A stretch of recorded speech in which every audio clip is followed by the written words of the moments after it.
evening, everybody. Welcome everybody. Welcome to the town of Claremont. Welcome to the Ordinary Council meeting, the 25th of August 2026. In accordance with Regulation 14L of the Local Government Administration Regulations 1996, this meeting is being audio recorded, and the recording will be published on the town's website within 14 days. Members of the public are cautioned against taking any action as a result of the council decision tonight until such time as the minutes of the meeting are published or have been advised in writing by the council's administration with regard to any particular decision. Elected members are asked to ensure the use of microphones for the purposes of the audio recording. Item 1. Declare the meeting open at 7:01. Item 2. Record of attendance, apologies and leave of absence.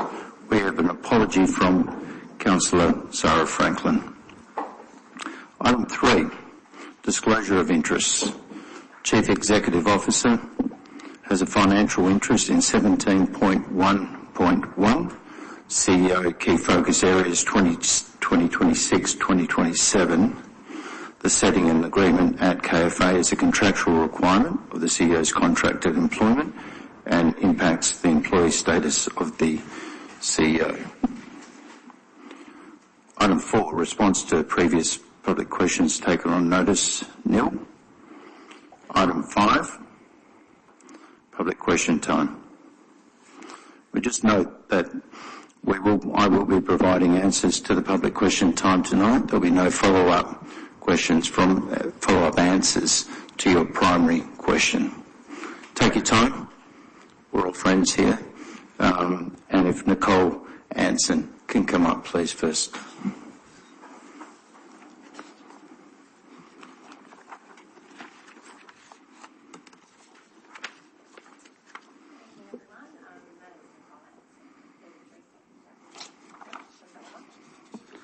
I'm not really loud enough. There we go. There we That's go. Good. Thanks, Nicole.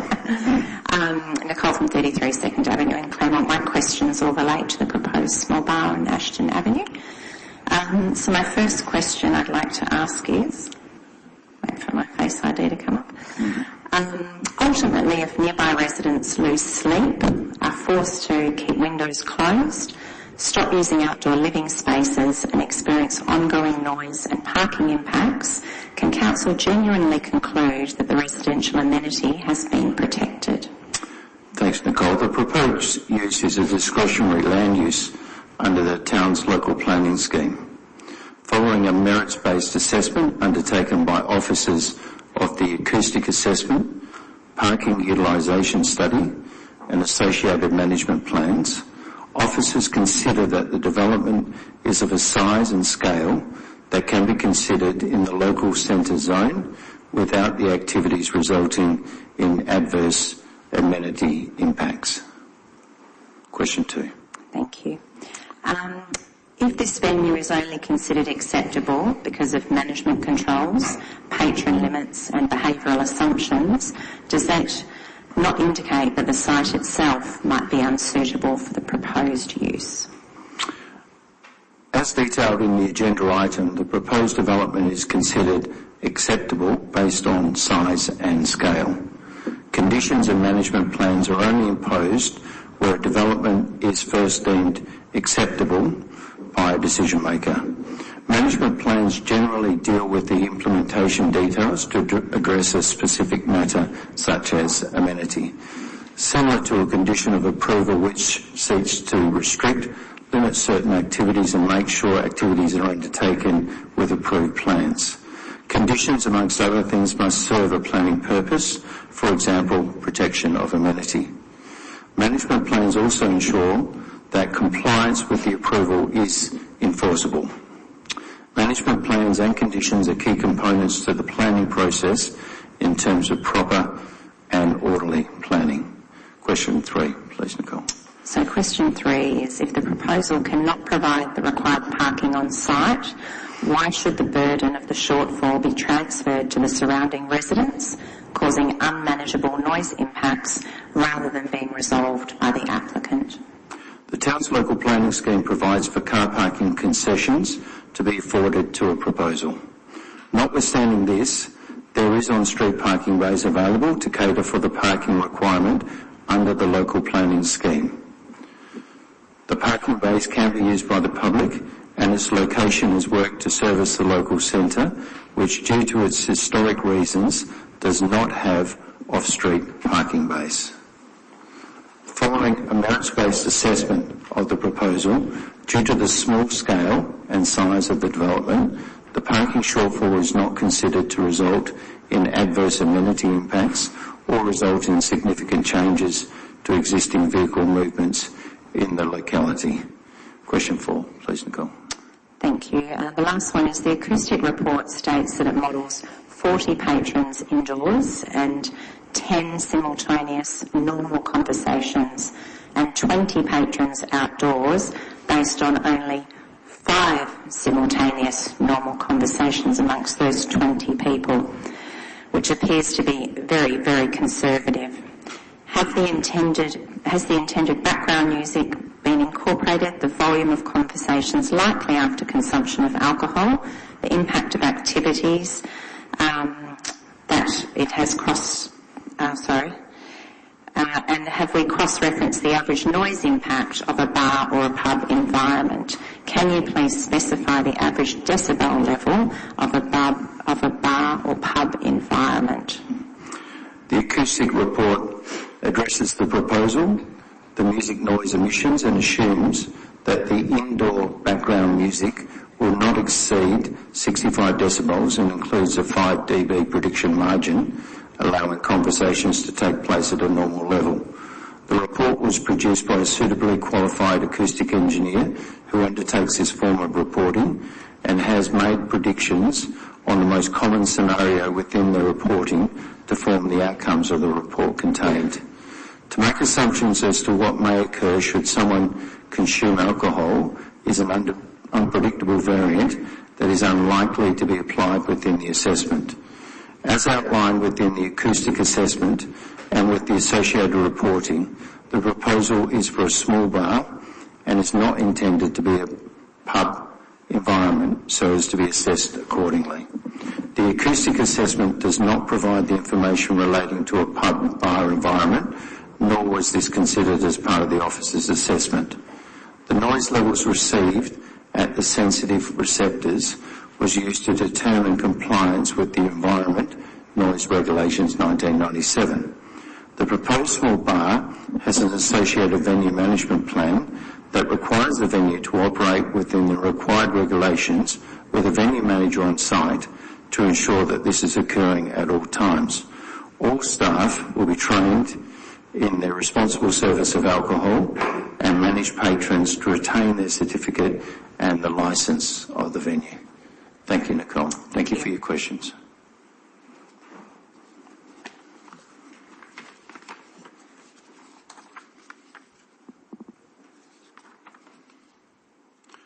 Now calling Zach Gagler, please, of Victoria Park.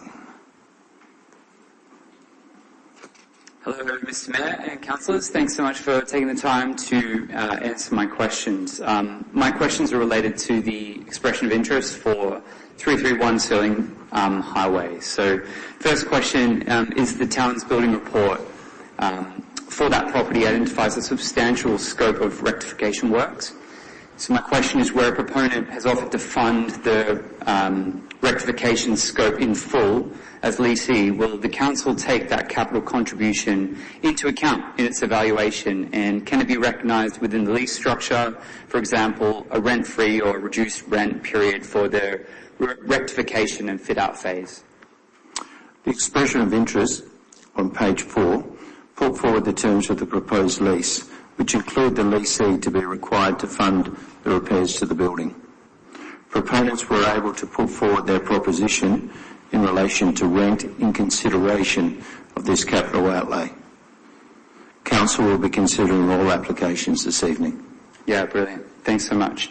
A couple of connected questions to the adjoining property next to 331 Stirling Street. So will the council consider the old church building at 327 Stirling Highway as part of or alongside any lease arising from the expression of interest process, even up to a year later than the proposed lease at 331 Stirling Highway? The church that you refer to at 32 Stirling Highway is currently the subject of a lease to a private tenant. Any questions about the future occupancy or broader use of this building is for appropriate consideration at the end of that tenancy. The expression of interest was, in this case, for 311 Stirling Highway, 331 Stirling Highway. Yeah, amazing. Is it possible then, just abridging my next question, is it possible for the council or the town to outline the likely time frame of when the 327 property is at the end of its lease? The future use of this site is still to be determined by council independently and sometimes separately from the end of that lease. Any propositions must be submitted to the CEO to buy or lease the property will be discussed with council. Okay, thank you so much. Thank you. Appreciate it. Thanks for coming.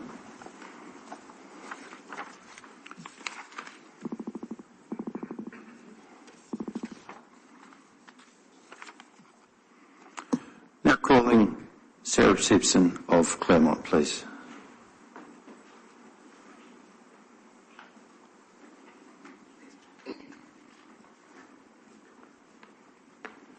Good evening, Mayor and Councillors. My name's Sarah Simpson. I have some questions relating to a tree that is across from our properties. So it's on council land, and we had an incident on the 31st of May where a tree branch fell through our bathroom roof and our bathroom roof has collapsed. My first question is, has the town inspected this tree at any time since the 31st of May 2026? And if so, on what date, by whom, and with what outcome? Wait a moment. Yeah.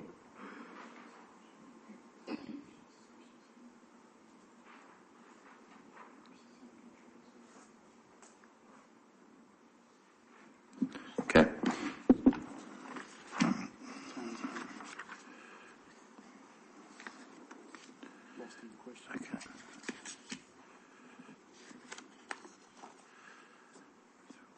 Okay. That's fine. Thank you, and I'm sorry to hear that. No, thank you. That happened. Obviously a great shock. The town had their contracted arborist perform a qualified tree risk assessment, and that was performed on this tree on the 11th of June 2026 following the incident.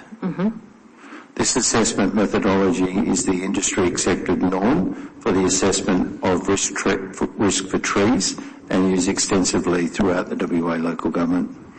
This tree has been subject of an assessment in 2023, 2025 and again in 2026 to ensure that the level of risk remains in the low to tolerable range.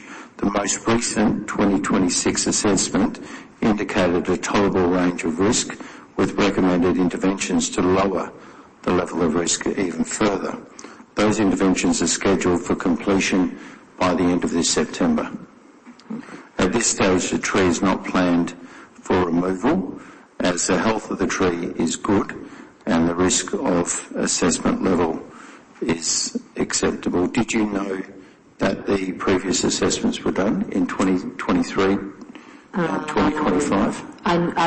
I've seen the tree pruned in April 2025, but I haven't known about previous assessments, and we do know about the strap that the tree has. So right. No, but we've only lived there since 2025. So okay.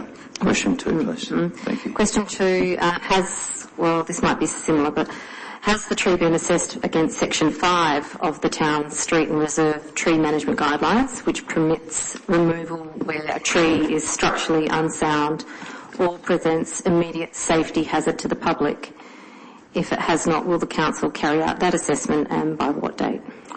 The above assessment is in line with the town street and reserve tree management guidelines. The assessment did not indicate any immediate safety hazard to the public, which would trigger the removal of the tree at this stage. The assessment did, however, include recommendation for further weeks, which will lower the level of risk even further. And as I stated previously, that'll happen before the end of September. Okay. Can I move to question 3? Will the town provide the Council of Owners with its tree assessment, inspection and maintenance records for this tree, including records of pruning carried out approximately 12 months ago and the installation of the support strap? All these requested records can be made available for viewing. Okay. The Council of Owners can contact the Manager of Parks in this regard, and arrangements will be made for viewing of these records at your convenience. Okay, thank you. Question 4, what is the town's target timeframe for responding in writing to a resident who reports a tree on town land that has caused damage to a property, and why has the owner's letter of the 1st of June 2026 not been answered? The town generally responds to queries and complaints within 10 working days, but in this case, due to the matter involving multiple business areas and external parties, a response and apologies was not communicated straight away. Okay. This matter was also the subject of insurance claims process, which also contributed to the delays. The town apologises for the oversight and the delay in responding. The insurance company did, however, respond to the claim on behalf of the town on the 22nd of July 2026. Notwithstanding the above, the town has compiled a formal response which has been sent. Okay. A formal response to the Council of Owners? Or where did that go to? Because we haven't received I've just asked the anything. administration that was sent today. Okay. I'll have a look at that. Thank you. At what interim measures will the town put in place to reduce the risk of this tree while any inspection or assessment is pending? No urgent interim measures were required at the time of the last assessment.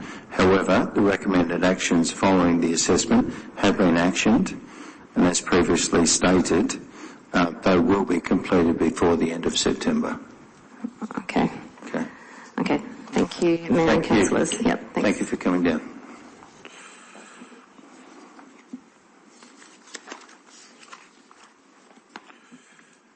Now calling Paul Castell, please, of Claremont.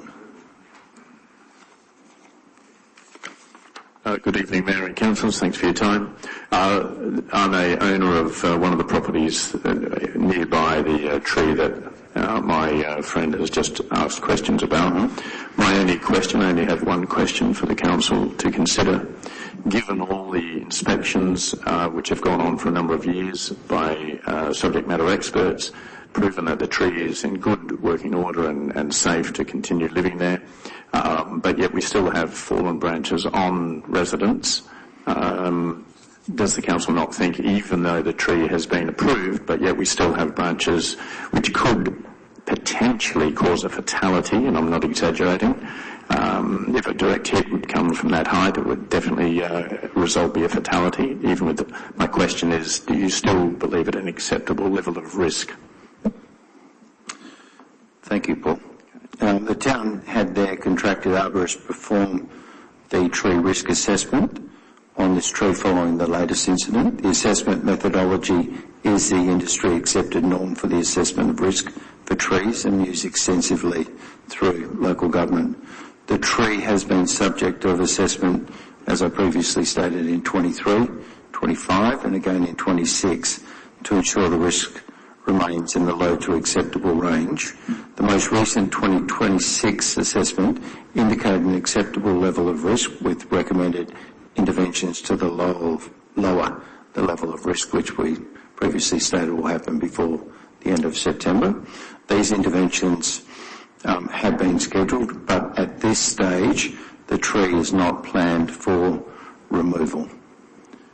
No, but because of the inspections that have occurred and approved by the arborist, but yet we still have a branch that falls through a roof, wouldn't that give some question for the Council to possibly think maybe they've got it wrong? Well, the assessment happened, and there's further intervention happening before the end of September. So I would say, given what I know about the directors and the CEO of this council, that would be another good juncture for pause for thought, for further thought, Paul. Okay, I just ask for further consideration. I mean, we do love the tree, but we don't want anyone to get killed. No, I have a very similar tree on Brown Street. I fully appreciate what you're coming here to state, of course. Now calling Reg Bateman. Reg?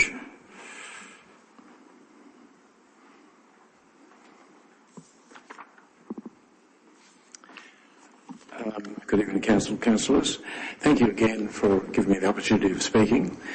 First of all, I want to thank Mr. Ketterer, who's been keeping me informed progressively about a matter that is close to my heart, which is the critically dangerous situation on Victoria Avenue and the speeding traffic. I might just recall and recap, it has a 50-kilometre average speed limit on Victoria Avenue. Over the last 2 to 3 years, it's been surveyed by the council, and under freedom of information I saw it late last year. I received some information which I had independently assessed by a preeminent traffic engineer. It showed that over a 7-day period, 1,421 vehicles at 60 to 70 kilometres an hour, 170 at 70 to 80, 37 at 80 to 90, 30 at 90 to 100. I won't go on, but there was a maximum speed recorded of 158 kilometres an hour on Victoria Avenue in 1 week. The situation hasn't changed.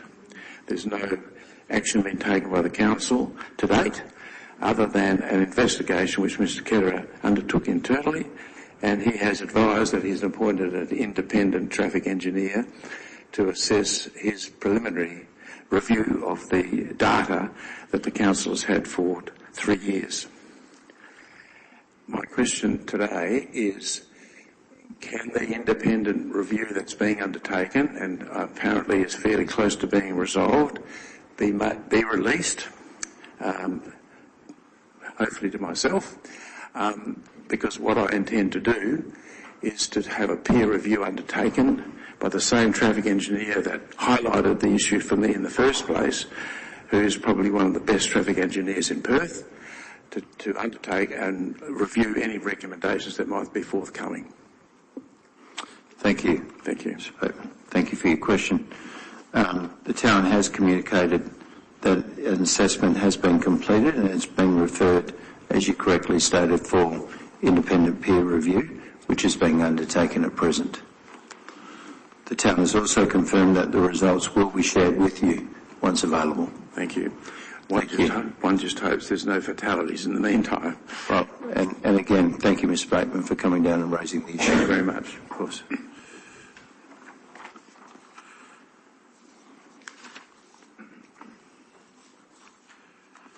We go on to item 6, public statement time.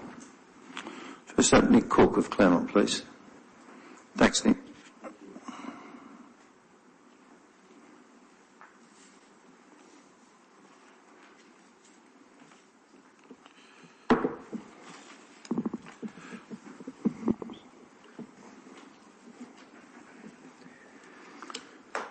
Mayor and councillors, excuse me, thank you for the opportunity to speak in favour of this policy proposal.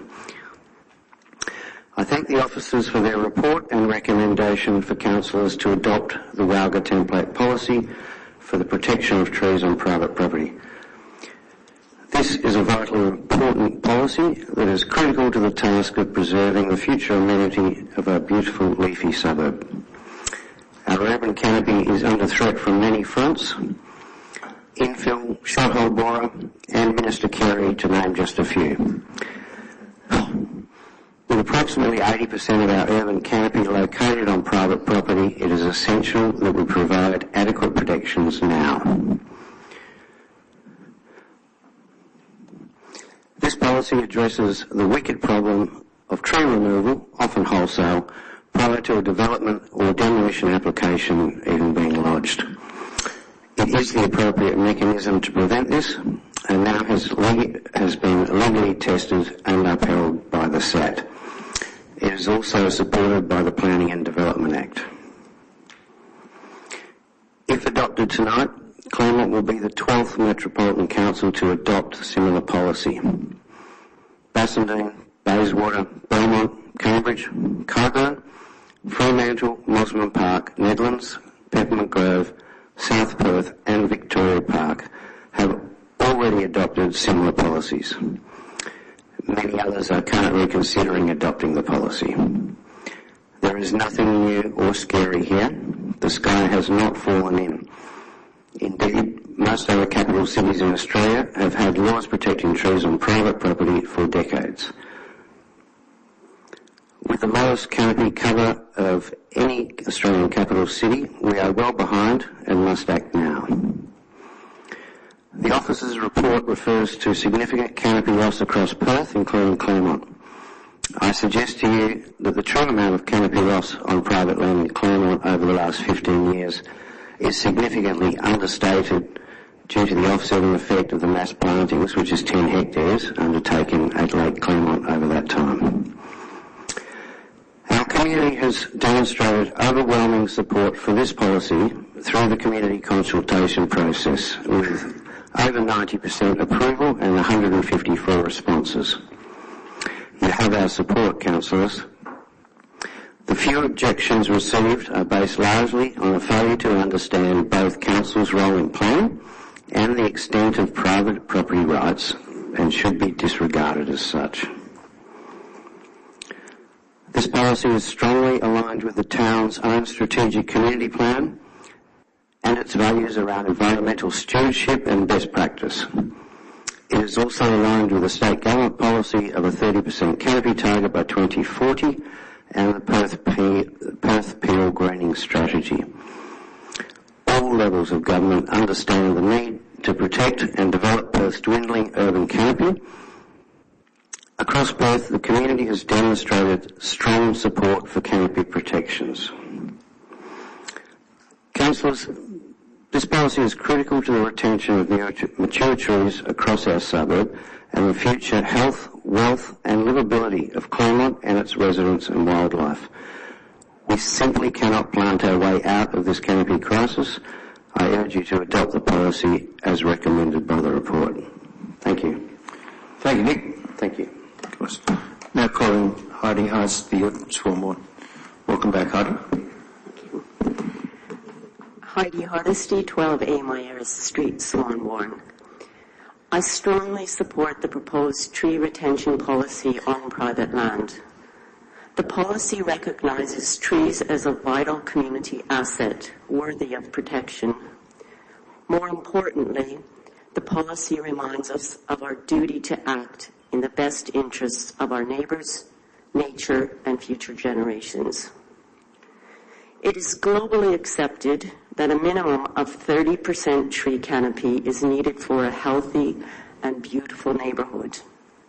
But horrifyingly, poor development in Perth over the last few decades has resulted in a city with an overall tree canopy of about 20%. The residential design codes, which are currently under review, have played a huge role in this debacle. Indications for the new R codes are worrying and are likely to contribute to further loss in Perth's tree canopy. Given that 80% of the remaining trees in Perth are on private property, tree protection policies like this one will help immensely to get better planning outcomes for our neighbourhood and nature. We need more trees, more beauty, more shade, more habitat for our jewel bugs and beetles, skinks and lizards, honey eaters and fairy wrens. How lucky are we to still have these around? But if we keep on this destructive development pathway we are on, there will be little green space left and wildlife in Perth in 20 years. Can you think of the last time you saw butterflies in your garden? We We also need the green space in our gardens and on our verges to help connect the few remaining bushlands and wetlands. Wildlife corridors provide habitat, act as refuge in troubled times, and are vital to ensure animals and genetic material can move between nature reserves. Otherwise, our bushlands become manicured parks devoid of life. Did you know that 90% of the original bushland in the western suburbs have been cleared? So, dear councillors, I urge you to adopt this tree protection policy, a guideline aimed at protecting regulated trees, mature and majestic specimens that enrich our lives.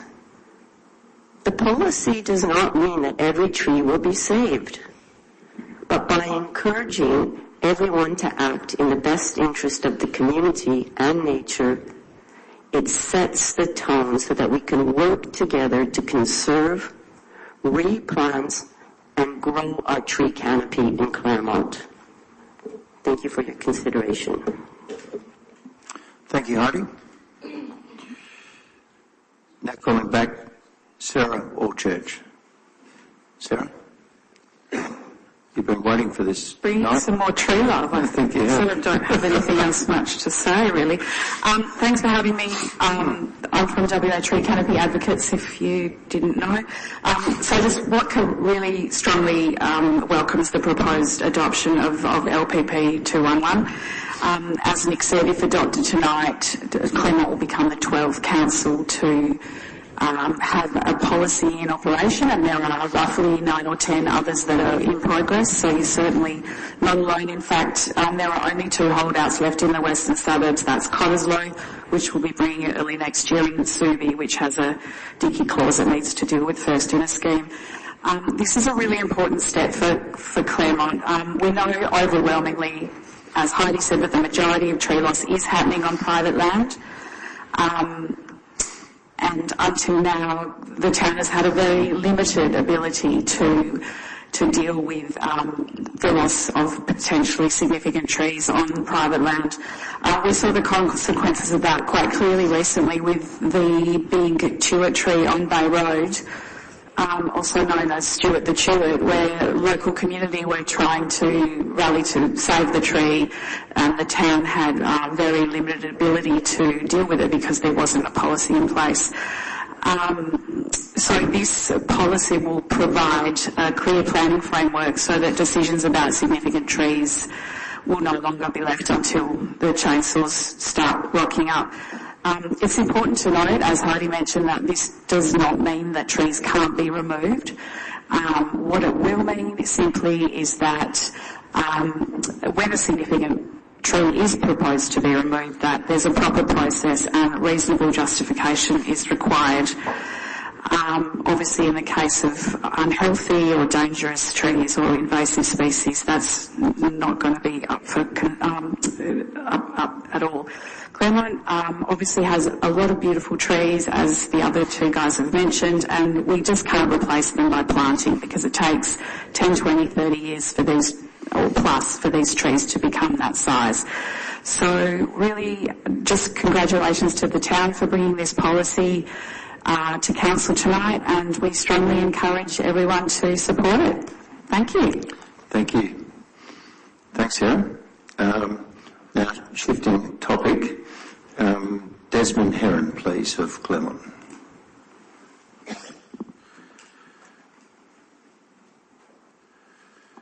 Hi, Council. I'm Desmond Heron, 34 First Avenue. I don't think your acoustic engineer is very good at his job. Between the hours of 7 p.m. and 10 p.m., Environmental Noise Regulations 1997 state that noise from a commercial premise should not exceed 40 decibels at nearby residences. 40 decibels is a library, just so you understand. After 10 p.m., it drops even lower to 35 decibels. That's very quiet. Now, without music or alcohol, a group of just 10 people talking produces about 70 decibels. So once alcohol is consumed, voice levels are raised, alcohol-related talking, shouting and banter can reach 80 to 90 decibels. Due to the close proximity of residential homes, this bar will exceed regulation limit of 40 decibels. With up to 20 intoxicated drinkers laughing, shouting and swearing within a few meters of our homes, the amenity of nearby residents will be materially diminished every night of the year. This noise will not cease abruptly at 10 p.m. This means the venue cannot comply with noise regulations. It will be breaching every night it operates, and council will be approving a venue that is incapable of lawful operation. The surrounding streets of Morphland, Mangler, 1st and 2nd Avenues are highly valued and sought after because they are quiet, safe and refined. Let me emphasize, the current situation without a bar is highly valued. You're going to introduce a bar with 60 to 80 drinkers per night, every night of the year. That is a major change.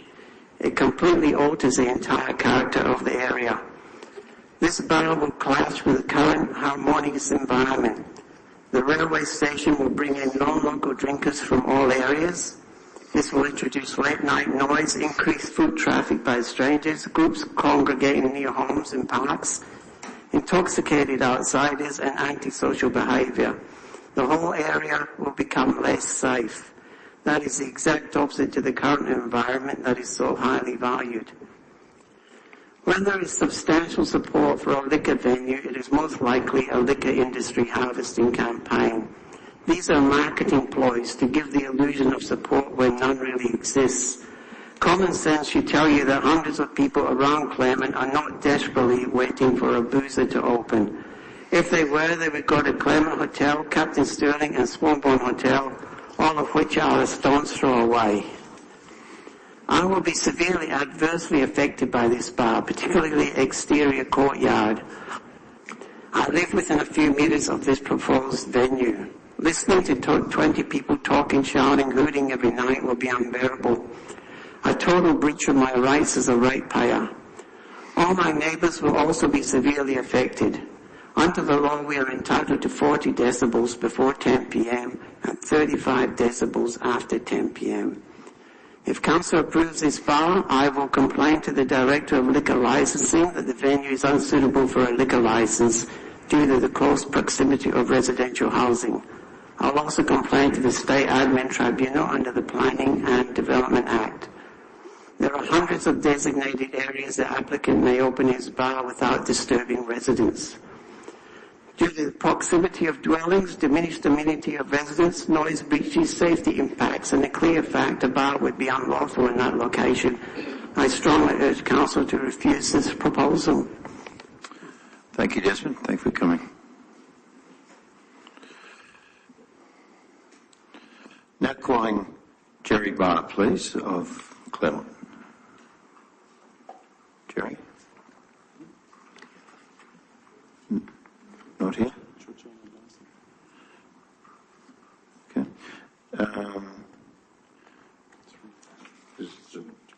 This is the running sheet. Sorry, we'll just check the running order, preferred running order.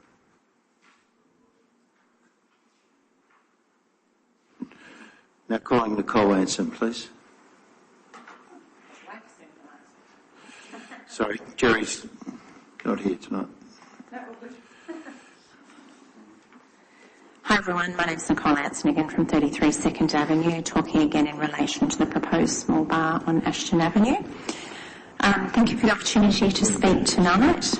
I respectfully would like to remind Council, as I'm sure you're all very aware, that tonight is not to decide whether a small bar is a good idea in principle, nor whether a particular whether it's a popular business idea. Your responsibility is to determine this application in accordance with the local planning scheme, the planning and development regulations, and the evidence before you.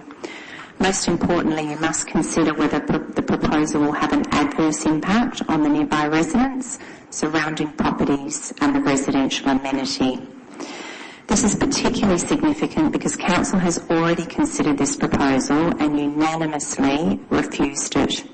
The refusal was based on inconsistency with Clause 20 of the Local Planning Scheme, the absence of exceptional circumstances, the impacts on residential properties, a substantial parking shortfall and the inability to justify parking discretion.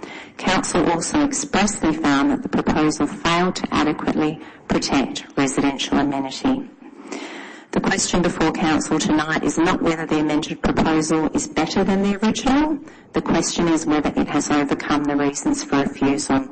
And respectfully, I argue it has not. The applicant has reduced patron numbers and trading hours. However, reducing the scale of the proposal does not automatically make it compatible with its surroundings. Nothing has materially changed. The proposal remains a licensed venue. It still remains adjoining family homes. It still has alfresco patron areas. It still fails to provide the required parking. And it still relies on the surrounding residents absorbing the impacts of evening trade, noise, parking and patron activity. Throughout the revised application, there are repeated references to terms such as community orientated, family friendly, appropriate, low impact. Respectfully, these are marketing descriptions, not planning outcomes. Changing the language does not change the circumstances. Our homes are still beside the venue. Patrons will be socialising and where nearby residents are trying to sleep. Children are trying to sleep well before 9 and 10 o'clock at night. Reducing patron numbers does not change the fundamental use of land use conflict. Exceptional circumstances cannot simply be substituted by terms such as appropriate or family friendly. Council must be satisfied that the proposal will not adversely impact the nearby residents, the local amenity and surrounding properties. For all the reasons already identified by Council, I submit that it clearly does. Local family should not have to be collateral damage because an inappropriate use is being proposed in an inappropriate location. For residents, this is not simply about hearing occasional noise. It's about the cumulative effect of ongoing evening activity, and that will have on sleep, well-being, quality of life, and then the lack of sleep that leads to effects on physical health, mental health, work performance, and concentration and family life. Our family has an additional challenge. As you may be aware, I've made clear my 7-year-old is profoundly autistic and his bedroom directly faces the proposed venue. We are directly across the street from this bar, and the operation would have a major impact on his sleep and well-being and his ability to feel secure in his own home as his bedtime is 7:30. Residents are not relying on assumptions of what might happen. We've already experienced it. When the previous proprietor, Carbon on Ashton, Marty, lovely guy, he held themed dinner nights approximately once a month. They were well attended, they were great, and we could loudly hear everything that went on. It was as though everyone was in our front yard. But as reasonable people, once a month, that's fair and reasonable, no problem. Every day of the week, very different proposal. So, respecting the flow of what's listed in the acoustic report, I can tell you I have lived experience, and that is not the likely outcome of these events because we have witnessed this. So I would ask Council to carefully consider that. As well as the parking issue, the applicant has not solved the shortfall. Instead, the impact has simply been transferred to the local residents. Patrons will now park outside our homes because the required parking cannot be accommodated on site. It's not just the availability of parking, it's the suitability of introducing patrons parking outside our homes and noise impacts which therefore cannot be managed. People will gather around vehicles, they'll wait for ride shares, they'll continue conversations and they'll make phone calls. All of these impacts are outside the venue. They're not incorporated in the acoustic report and they're largely outside of control of management. If the venue provides popular, there's also a real possibility that the reduced patron numbers will result in lining up outside the venue. And in that scenario, we've introduced more of a problem than what we had in the previous proposal. Nicole, excuse me. Yeah. I did say I'd let you know when you got to 5.5 now, 6 minutes. 5.5 now, 6 minutes. I'll try and But you just summarise that. That's fine. Yeah. Keep going. So just on the acoustic report, I just wanted to emphasise, as in my question time, I'm not an acoustic engineer, I can't question the decibels, but I can question the assumptions, and I think respectfully to say estimates of one conversation at a time per 4 people is not realistic and should be challenged. Most importantly too, the approval is with the land and the use, not with the owner, relying on management controls which can be changed and transferred rather than looking at the suitability of the site is not suitable in my eyes. There are no meaningful acoustic upgrades proposed to the site to contain the noise that you would see in such venues such as Veneto and the like. Glazed doors, no al fresco. So also just to note, I was made aware that the premises is required to install a disabled access toilet at an estimated cost of $40,000. So just requesting to see whether that is listed as a conditional request for approval.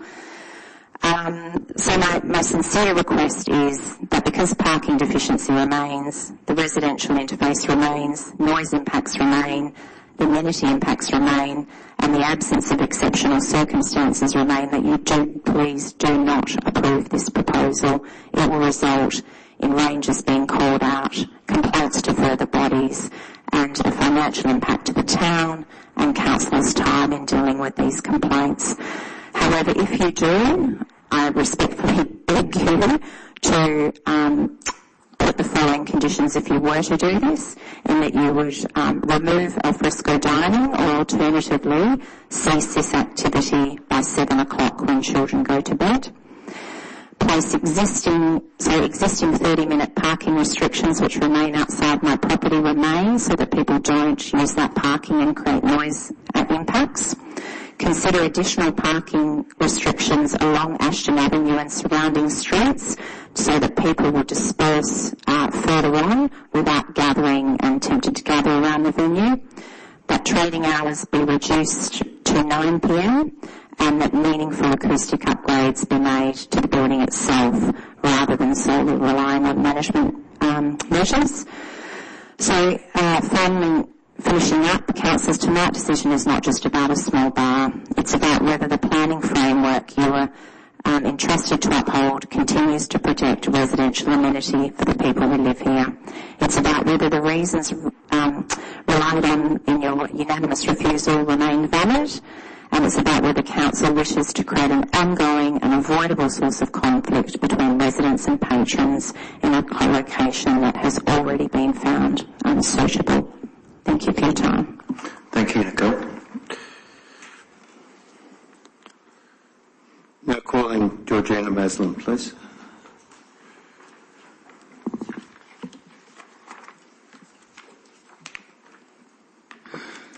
Good evening, Mayor, councillors and town officers. My name is Georgina Maslin and I am the owner of Bougie Brew at 18 to 20 Ashton Avenue. Bougie Brew is a family-owned local business. My husband and I live in the neighbourhood with our family. Our home is one of the homes that backs directly onto the premises, so this application is very personal to us. We are not asking to create a venue in someone else's backyard. This is our backyard too.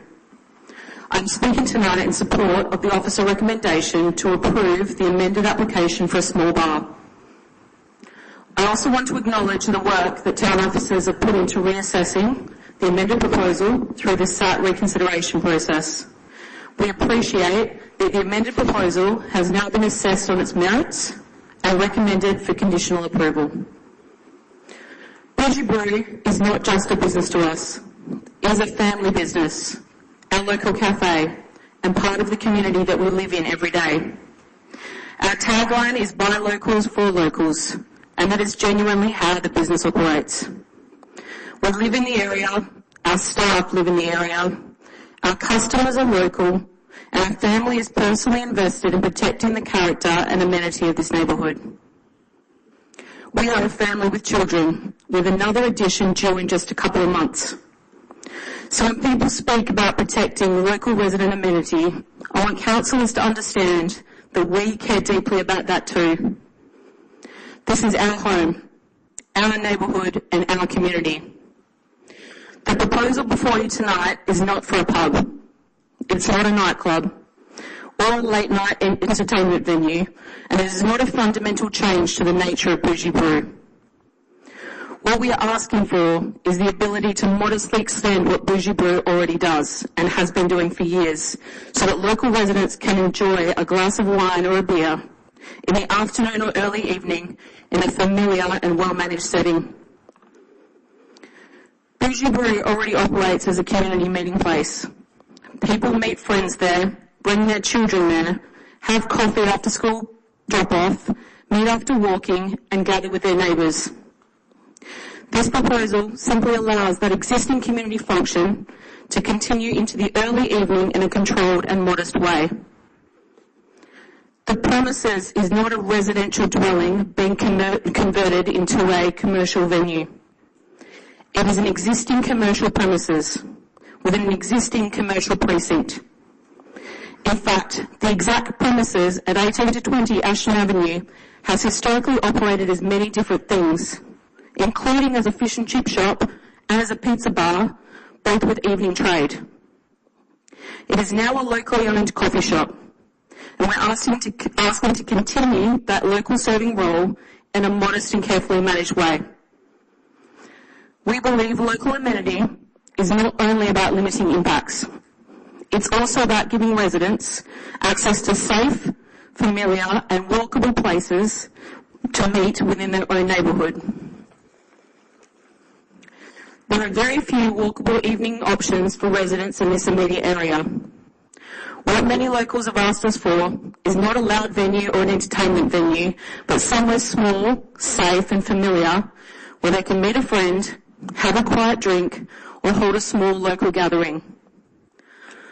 A modest level of early evening activity can also support passive surveillance and help make the local centre feel safer and in fact more welcoming for residents, families and people walking through that area.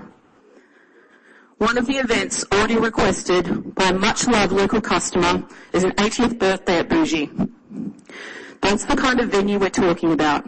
Small milestone birthdays, neighbour catch-ups, parents meeting after work, locals walking down for a quiet drink and conversation. We have listened carefully to the concerns raised through this process. The officer report correctly recognises the significant changes made through the site reconsideration process. The reduction from 120 patrons to 60, the 20-person courtyard cap, reduced courtyard hours, the detailed acoustic assessment, the parking review and the venue management plan included. It also recognises that our intent is for the venue to feel like an expansion of the existing Bougie Brew Cafe and to remain community focused as it currently is. And that is what the proposal is. Importantly, this is not an uncontrolled approval. The recommendation before Council clearly includes clear conditions around patron numbers, around courtyard use, private functions, operating hours, acoustic compliance, and the venue management plan.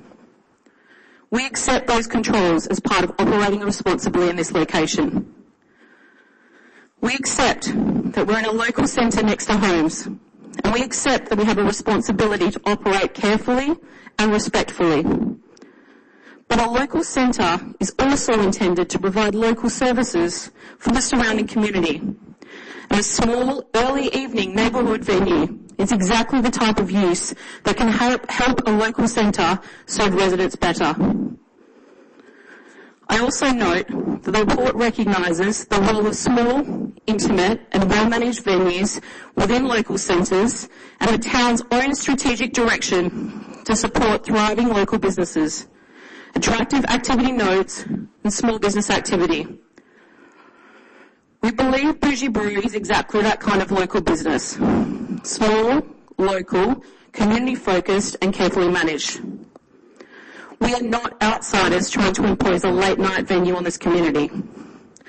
We are locals raising our family here, employing local people, serving local residents, and trying to invest in a small local centre that we care deeply about. This proposal will allow Bougie Brew to continue as a community hub with the careful controls now proposed, while giving the neighbourhood a small and walkable evening venue that many residents have clearly asked for. We respectfully ask the councillors to support the officer recommendation and approve the amended proposal. Thank you for your time. Thank you. Thank you for your presentation.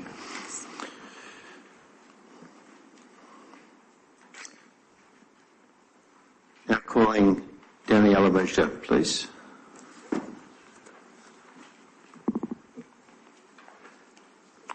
Welcome, Daniela. Thank you. Thank you.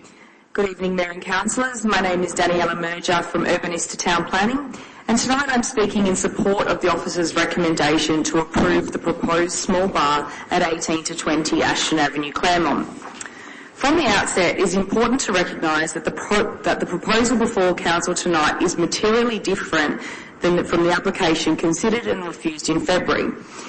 The patron capacity has been reduced from 120 to 60 patrons. The courtyard is limited to 20 patrons and closes earlier than the rest of the venue at 8 p.m. Trading hours have been reduced to 9 p.m. Sunday to Thursday and 10 p.m. on Friday and Saturday. An independent acoustic assessment has been prepared, a detailed venue management plan has been submitted, and additional parking and transport analysis has been undertaken. Those changes directly respond to the matters previously raised by Council and the reasons for refusal. In terms of the land use, the site forms part of the established Ashton Avenue local centre, where Bougie Brew already operates a cafe and a local meeting place. The local centre zone is intended to provide shopping and services, encourage a diversity of neighbourhood uses, and ensure that those uses operate in a manner compatible with surrounding residential development. What is proposed is not a pub or a nightclub. It is a small-scale, food-supported extension of an established cafe, providing an additional evening hospitality option for the local community. A small bar is identified as an SA use under the scheme, meaning the scheme expressly contemplates its approval within the local centre, where Council is satisfied that the circumstances justify it and residential amenity can be protected. Given the substantially reduced scale of the proposal, its local serving nature and the detailed acoustic and operational controls now proposed, we consider there is a clear basis for Council to exercise their discretion this evening. In relation to residential amenity and acoustics, these matters have been a key focus for the reconsideration process. An independent environmental noise assessment considered the nearest residential and commercial receivers and demonstrated compliance with the applicable noise levels during the day, the evening and the nighttime periods. The external courtyard was also separately assessed on the basis of 20 patrons and demonstrated to comply. The assessment also considers background music, deliveries and servicing, and identified appropriate mitigation and management methods. The town's officers have reviewed and accepted these findings and are satisfied that the acoustic report contains noise levels that will comply with the regulations. The technical assessment is then reinforced by the venue management plan. There will be no DJs, live music or amplified entertainment. Background music will remain at a very low level. The courtyard is capped at 20 patrons and closes earlier than the internal venue. Staff will supervise the courtyard, manage patron behaviour and orderly dispersal, encourage patrons to leave quietly and respectfully, and maintain a complaints register so that any issues can be recorded and addressed. Importantly, these are not simply statements of intent.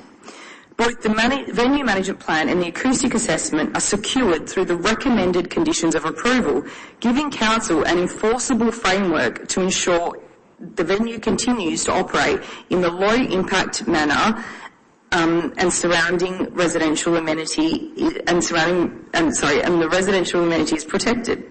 And any changes to the operations listed in the management plan will be required to be determined by the town, either under delegation or by Council. In relation to parking, the site has historically operated without on-site parking due to the configuration of the existing commercial buildings.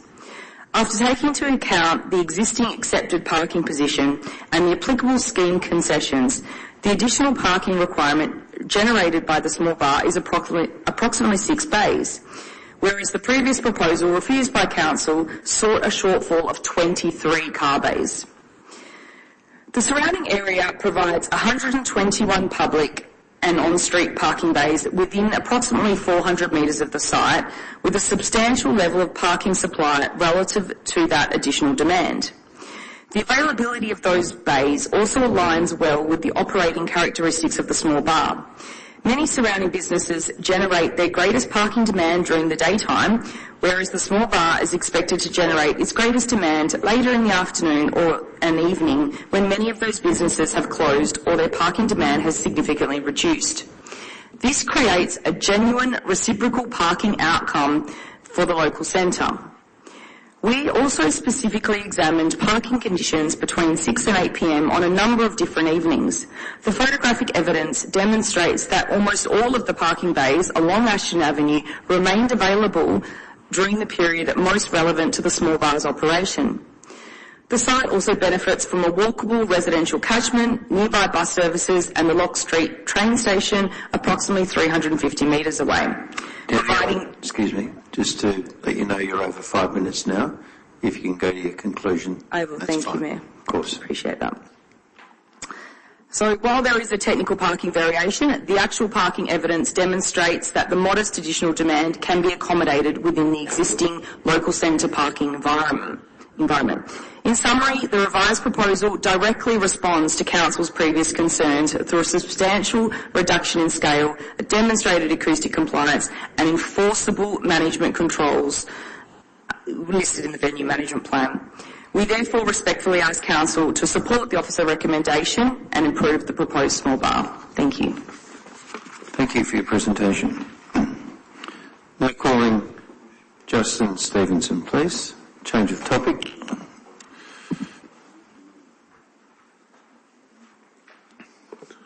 Good evening, Mayor, and good evening, councillors. Thank you for the opportunity to present Liberty Liquor's expression of interest on the lease of 331 Sterling Highway in Claremont.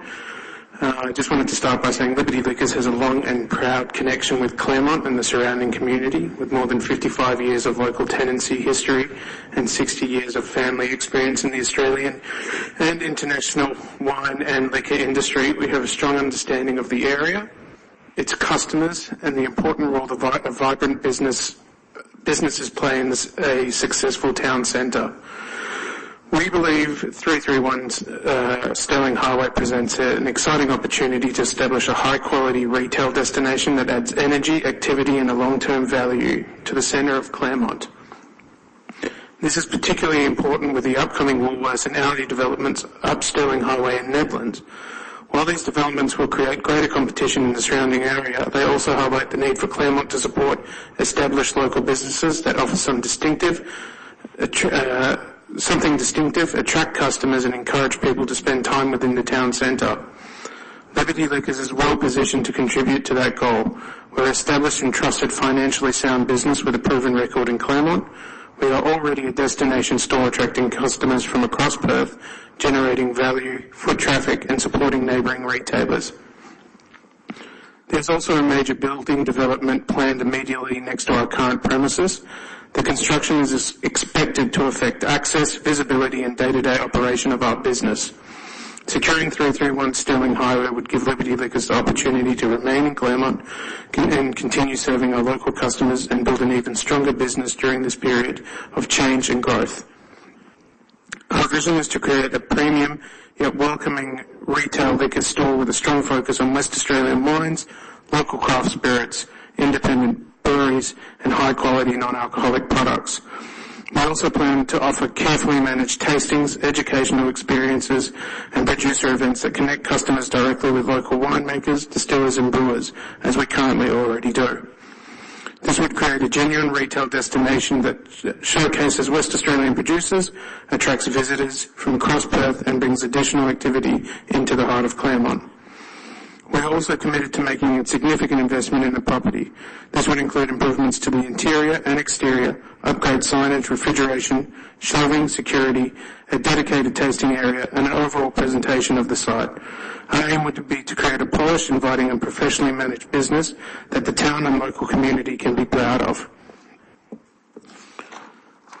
We respectfully ask the town to consider our expression of interest favourably. Liberty Liquors offers proven experience, financial stability, a strong local commitment and a genuine desire to activate and improve 331 Stirling Highway.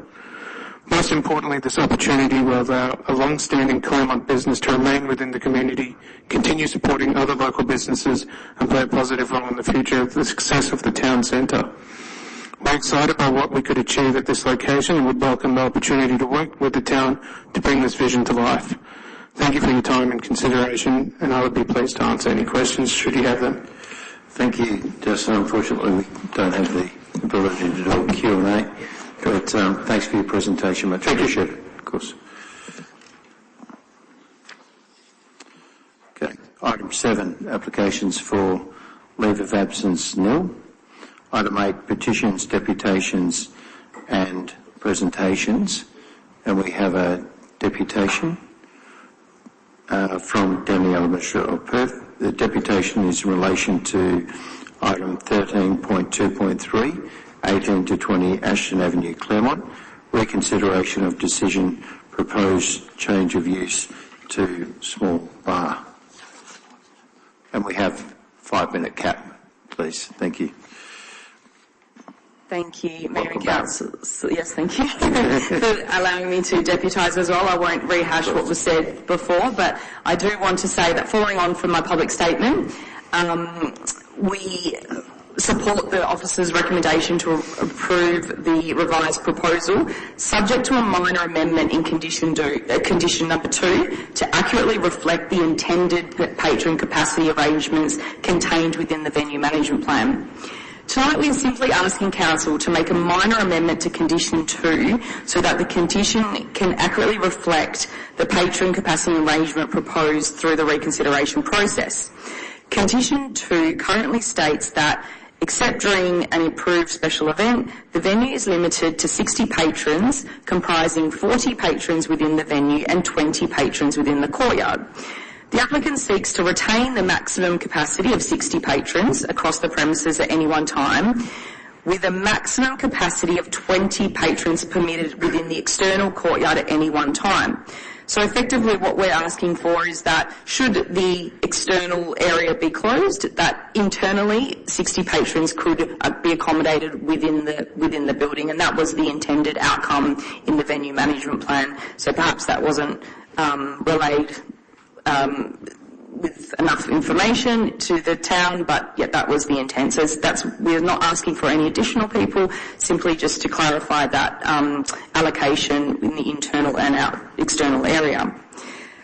I have provided some wording, so effectively what we are asking for is that the condition should be read to say, except during a special event permitted under conditions 3 and 6, the total number of patrons on the premises at any one time is limited to 60, with no more than 20 patrons permitted within the external courtyard at any one time. So effectively we're just removing that reference to the 40 internal. And again, like I said, this amendment does not seek any increase in the overall approved capacity, and does not alter the proposed maximum courtyard, which is, as we've heard tonight, is a key issue from the community. I also want to mention the background to the acoustic report, whereby an acoustic assessment was also undertaken based on a capacity of 80 persons. That was something that was also considered during the SAP process. This assessment determined that the venue could comply with the noise regulations at this higher capacity, and you'll see in Table 8, under Clause 3.4.3 of the acoustic report, that the predicted noise levels, when combined from the internal and external area, are well under the prescribed noise levels in the regulations. So overall, the revised application is materially different from the proposal previously considered by Council, and it does directly respond to the reasons for refusal. The proposal has been substantially reduced in scale and intensity, and the acoustic impacts have been independently assessed. The proposed small bar represents a modest evolution of the established local cafe and will contribute to the diversity and activation of the Ashton Avenue local centre, while maintaining an appropriate relationship with surrounding residential properties. Tonight we therefore respectfully request that Council support the officer recommendation to approve the revised application subject to that minor modification in condition 2. And like I said, the requested amendment does not increase the total patron capacity or the maximum external courtyard. It simply ensures that when the courtyard is closed or not in use, up to 60 patrons may be accommodated internally in accordance with the intended operational model. Thank you. Thank you for your deputation. Now we have a petition from Dr. Susan Stoney that Council 1 receives the petition from Susan Stoney requesting that Council considers extending the 2-hour parking currently in place at the western end of Bernard Street to just past 18 Bernard Street on both sides of the street, and 2, requests that the Chief Executive Officer prepare a report for Council's consideration. I have a mover and a seconder to receive that. Moved Councillor Mayne, seconded Councillor Gessie. All those in favour? Carried. No dissent. Item 9, confirmation of minutes from the previous meeting. A mover and a seconder. Moved Deputy Mayor Kelly, seconded Councillor Cameron. All those in favour? Carried. No dissent. Item 10, announcement of confidential matters for which the meeting may be closed to the public. Item 17.1.1, CEO key focus areas for 2026-27, and item 17.2.1, RFT 03-2026, wet hire and civil construction services. Item 11, business not dealt with from previous meetings, nil. Item 12, reports of committees. 12.1.1, minutes of the Town Centre Advisory Committee held on the 14th of July 2026. A mover and a seconder. Moved Councillor Swan, seconded Councillor Brown. Nothing to add there? Nothing to add? Anybody else? No? I'll put it. All those in favour? Carried. No dissent. Now, for the convenience of everybody here for item 13, reports of the CEO, we're just going to move the order slightly because I know the items here of most interest to you. You're more than welcome to stay on, of course, Nick, after the matter's been dealt with. Item 13.2.2, trees, we'll deal with that one first, followed by 13.2.3, the small bar, and then 13.5.1, we'll move into that on the expressions of interest for 331 Sterling Highway. So if we go now to 13.2.2, that's the draft local planning policy 211, tree retention. Do I have a mover and a seconder for that? Moved Councillor Brown and seconded Councillor Cameron. Councillor Brown. Thank you, Mr. Mayor. Look, this has been I guess a long time coming, and something I guess I've been personally passionate about since watching Fern Gully back in 1992, and then subsequently joining council in 2021. My support for this tree retention policy stems from a belief that Claremont's mature trees are critical community infrastructure. They are not simply landscape features, but assets that provide shade, scale, a reduction of the urban heat. They support biodiversity and contribute significantly to the character and identity of our suburbs. This policy acknowledges that once a mature tree is removed, its environmental and amenity benefits can take decades to replace. by creating a clear expectation that significant trees should be retained and requiring careful assessment before any removal. Council is taking a responsible, long-term approach to protecting one of Claremont's most valuable assets. As a practicing architect, I also support this policy because it promotes better planning and design outcomes. Rather than viewing existing trees as constraints, the policy encourages applicants to incorporate them into the development process from the outset and demonstrate that reasonable alternatives have been explored before removal is considered. Good development and tree retention are not mutually exclusive. In many cases, thoughtful site planning can accommodate both. The policy provides clear guidance to residents, developers and decision makers while balancing private property rights with the wider community benefit of a healthy urban canopy. At a time when communities across Perth are experiencing increasing heat and declining tree cover, Claremont has a responsibility to take practical steps to protect and expand its canopy for current and future generations. For me, this policy is ultimately about stewardship. The mature trees we enjoy today were planted by previous generations who understood the long-term value they would bring to the community. Our role is to show the same foresight by protecting significant trees wherever possible and supporting initiatives that will leave future residents with a greener, cooler and more livable Claremont than the one we have today. Thank you. Thank you, Councillor Brown. Councillor Cameron. Thank you, Mr Mayor. Look, I think Councillor Brown's said everything that needs to be said, but I'd just like to add this was first advertised nearly a year ago, and I'd like to thank the 154 people who made submissions. Since then, we've been participating in and waiting for WALGA's updated tree retention model. Draft Local Planning Policy 211 tree retention is a considered response to both WALGA's model and the 154 submissions, and I'm happy to support the Office's recommendation. Thank you, Councillor Cameron. Would anyone like to speak against the Officer's recommendation? Would anyone like to speak for the Officer's recommendation? Councillor Swan. I also don't want to repeat everything that's been said, but I think it does show something when there's such overwhelming community support and so many submissions. And reading through those submissions, what comes through isn't just support for a policy. It's a genuine fear of losing what makes Claremont, Claremont, and a determination not to leave our children in a hotter, barer, less livable place than what we've inherited, and we're custodians of this place. So given the strength, and I also want to thank the administration for their careful and thoughtful work in this space as well. So given the strength and consistency of the community feedback and the refinements made in direct response to it, I'm very happy to support this. Thank you.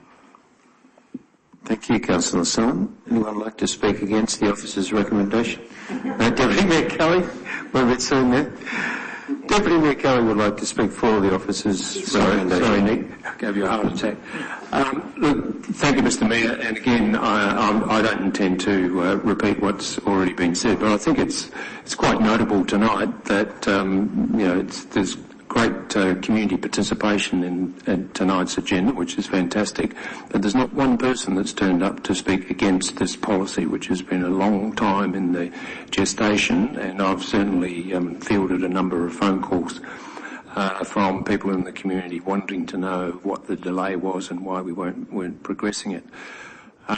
Look, probably the fact of the matter is that there's been some changes in the administration, there's been an election, and so things have slowed down a little bit, but I can assure you that many of the councillors sitting around this table tonight were supportive in principle of it, and it was more a case of getting it to the table. Given that we haven't been one of the first adopters, I think we've benefited from the fact that the Local Government Association has gone through a second review with the lawyers that originally drafted the proposal. We've also had the benefit to see a couple of procedural challenges against the policy. So we've adopted a policy now that is probably very contemporary. The second point I'd like to make is I think we're moving into a space where perhaps the state government should have moved many years ago, and I think it's a good example of where councils are able to quickly reflect the view of the community, and the adoption of this policy is a case in point. The third point I want to make is that notwithstanding the fact that there's been some concerns expressed about the tree in Davies Road, I think we should take some pride in the fact that we apply our policies in a very sensible and reasonable manner. And I say that because it's a little bit maybe contradictory, but certainly surprising that today, literally 200 metres from my place, my residence, there was a very significant Norfolk Island pine removed. And it was on the street verge, and it was a council tree, a significant tree. We had endeavoured on many occasions to continue to promote the growth and the health of that tree, but it became evident that it wasn't going to rejuvenate in the way that we wanted it to. The neighbouring tree did, fortunately. So I think that's a really sensible and appropriate example of the application that I would hope that this policy, that this council proceeds with this policy. There's also another item on the agenda tonight for removal of a tree on the private property, which I think is going to be appropriately considered as well. So all of that, in summary, I'm very, very supportive and always have been of adopting this policy. The fact that the tree canopy is shrinking is of great concern. We've already heard of the forecasts of El Nino this year being worse than ever. And I've got to say, I walked down Goldsworthy Road with considerable pride, knowing that I was a councillor that adopted a street tree replacement program.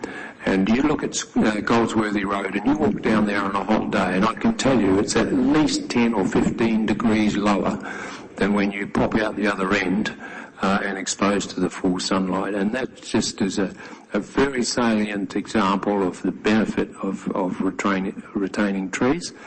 We can retain our own trees, but we have very little control over trees on private land, and this gives us an opportunity to do that. We do have control through the DA process, or the development approval process, about the placement of buildings and removal of trees. We have some control over that, but in the normal day-to-day operations, we have no control as of until tonight, perhaps, of those trees that people can simply ring up and have them removed. So I'm very supportive and very keen to see it implemented. Thank you, Mr. Mayor. Thank you, Deputy Mayor Kelly. Anyone like to speak against the officer's recommendation? Anyone like to speak for? Yes, Councillor Fernandez, speaking for. I'm supporting this. Initially, I had some reservations about it, but I think the new policy we've gone through, we've resolved a lot of the issues. My reservations were on the maintenance, how it would work operationally. I didn't want to burden the residents with bureaucracy, but now I'm more comfortable in the current draft that it won't. Not to say that we might not have teething issues, but we can't let the perfect be the enemy of the good, and I think this is a sensible approach to adopt it. Thank you, Councillor Fernandez. Anyone like to speak against? Anyone remaining like to speak for? I'll speak for. Thank you for the consideration of our planning department to put this and the new Director of Planning under your leadership so quickly back. We were thinking it was going to be at next month's OCM, and here we are. I personally like the parameters that are put around the trees. I also like the other, as Paul said, the Deputy Mayor Kelly said, the sensible outcomes regarding some aspects of pruning, and also the sensible aspects around when future development may need to happen in Claremont. So I think it's the right time, and Sarah, this might be the new model that you're seeing here tonight for local government.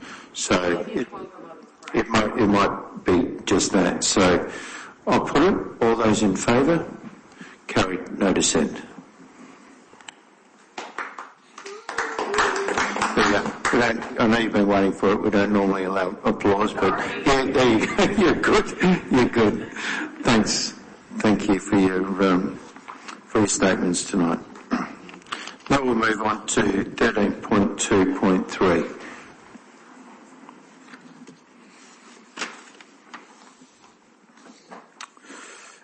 to 20 Ashton Avenue, Claremont. Reconsideration of decision proposed change of use to small bar. Have a mover and a seconder, please, for this one. Moved. Councillor Brown, and seconded. Yep. Removing the alternate motion, and seconded Councillor Lane. Councillor Brown, you're happy moving the amended officer's recommendation? Yes, I am. And that is up on for the gallery, that's up on the screen. Councillor Brown. Deputy Mayor Kelly, yes. Yep. Councillor Brown. Thank you, Mr. Mayor. Look, these types of proposals that obviously come to councillors are never easy, and I note some of the concerns raised by the residents here tonight. However, I support this recommendation as it reflects the evolving role of this part of Claremont. With both the Lock Street Station Precinct and the Claremont Showground Precinct identified for continued growth and increased activity over time, there is a need to provide local destinations and amenities that support a more vibrant, connected and walkable community. Small-scale hospitality venues have an important role to play in creating places where people can meet, socialise and contribute to local activity beyond traditional retail and commercial uses.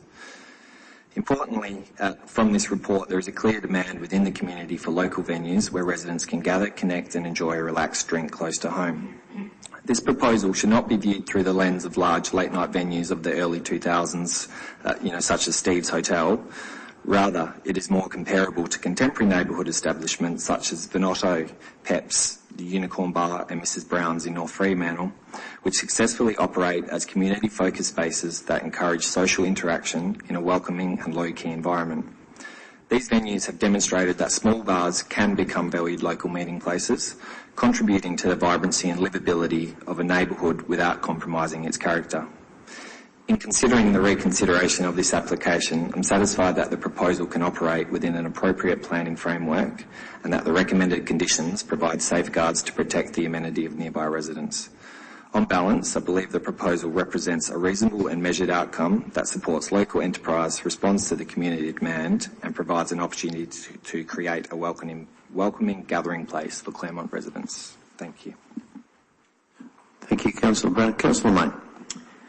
Thank you, Mr Mayor. I concur with Councillor Brown.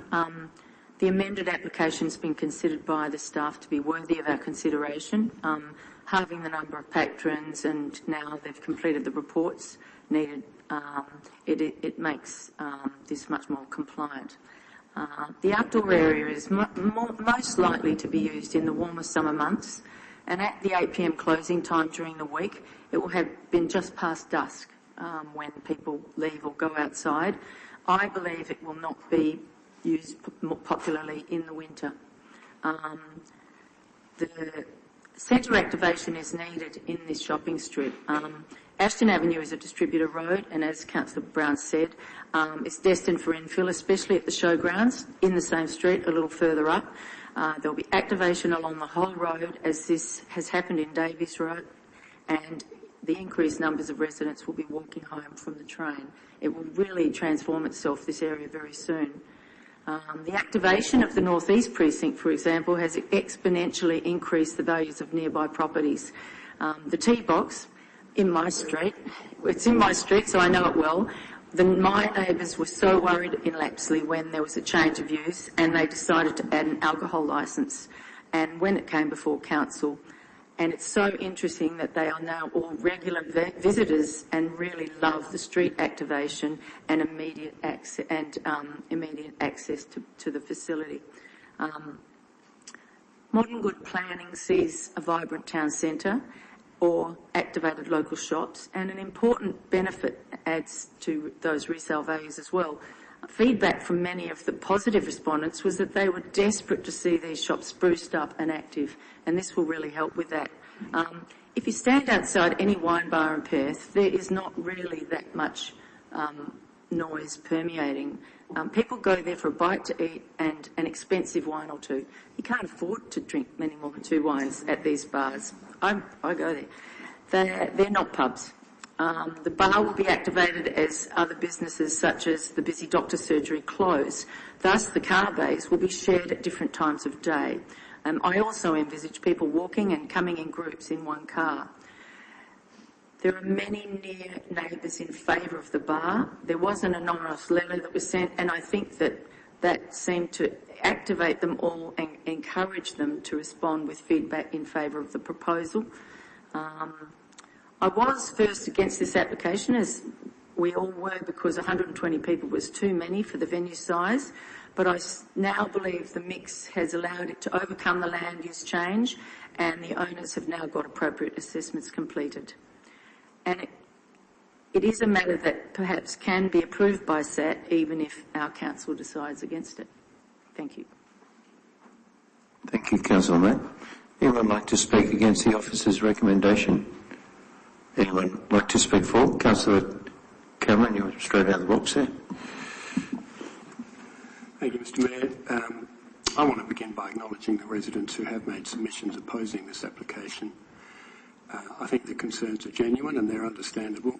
It's a small local centre within an established residential neighbourhood. Residents are entitled to be concerned about noise, parking, increased evening activity, traffic and the potential for patrons leaving the premises to affect their amenity. Those concerns should not be dismissed simply because this is a commercial centre.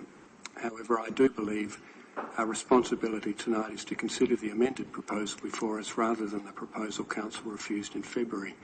And I think this is an important distinction. The original proposal contemplated up to 120 patrons. The revised proposal reduces ordinary capacity to 60, with no more than 20 patrons in the courtyard. There'll be no DJs, no live music or amplified entertainment, and the proposal is intended to operate as a food-supported neighbourhood-scale hospitality venue, rather than a pub, tavern or late-night entertainment venue. I've also taken into consideration the acoustic assessment, which was not available to us in February. This assessment has modelled the proposed operation, including the indoor area and the 20-person courtyard, and concluded that the predicted noise emissions can meet the requirements of the Environmental Protection Noise Regulations 1997. That does not mean that residents concerned about noise disappear. Compliance with the regulations isn't the same thing as saying that neighbours will never hear patrons. But importantly, the approval also incorporates a venue management plan, noise management measures, a complaint register and requirements for patron behaviour management. There's also a parking assessment which was not available to us in February.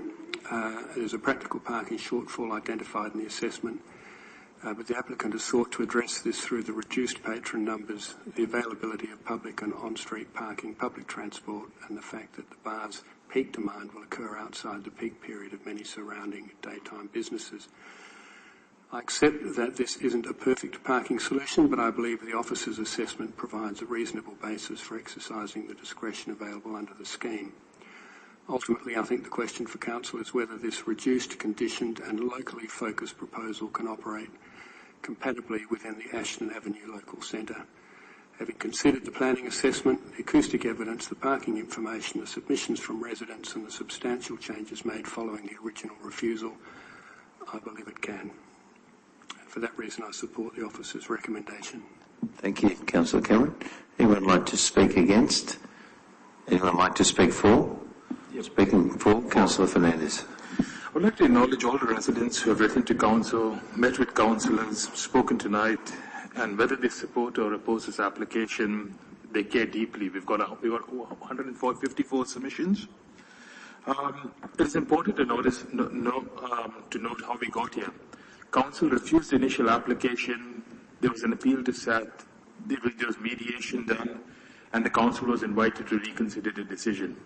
The decision before us is not the same as the original decision. There have been significant modifications. The number of patrons have been cut in half. The outdoor area is limited to 20. And more importantly, there's been a full acoustic assessment. and that acoustic assessment forms a basis of the, which point is it? Forms basis of the approval. What this means for residents is that if there's non-compliance, action can be taken. We can actually police it. And given that, I'm happy to support this amended application. Thank you, Councillor Fernandez. Anyone like to speak against? Anyone like to speak for? I'll speak for the application, just noting from my point of view, item 9 and 10 on the amended officer's recommendation. Item 9, loading and unloading activities associated with the premise, including deliveries, shall not occur before 7 a.m. Monday to Saturday, or before 9 a.m. on Sundays and public holidays. And number 10, waste collection associated with the premises shall only occur between 7 a.m. and 7 p.m. Monday to Saturday, and between 9 and 7 on Sundays and public holidays. So I'll put it. All those in favour? Carried. No dissent.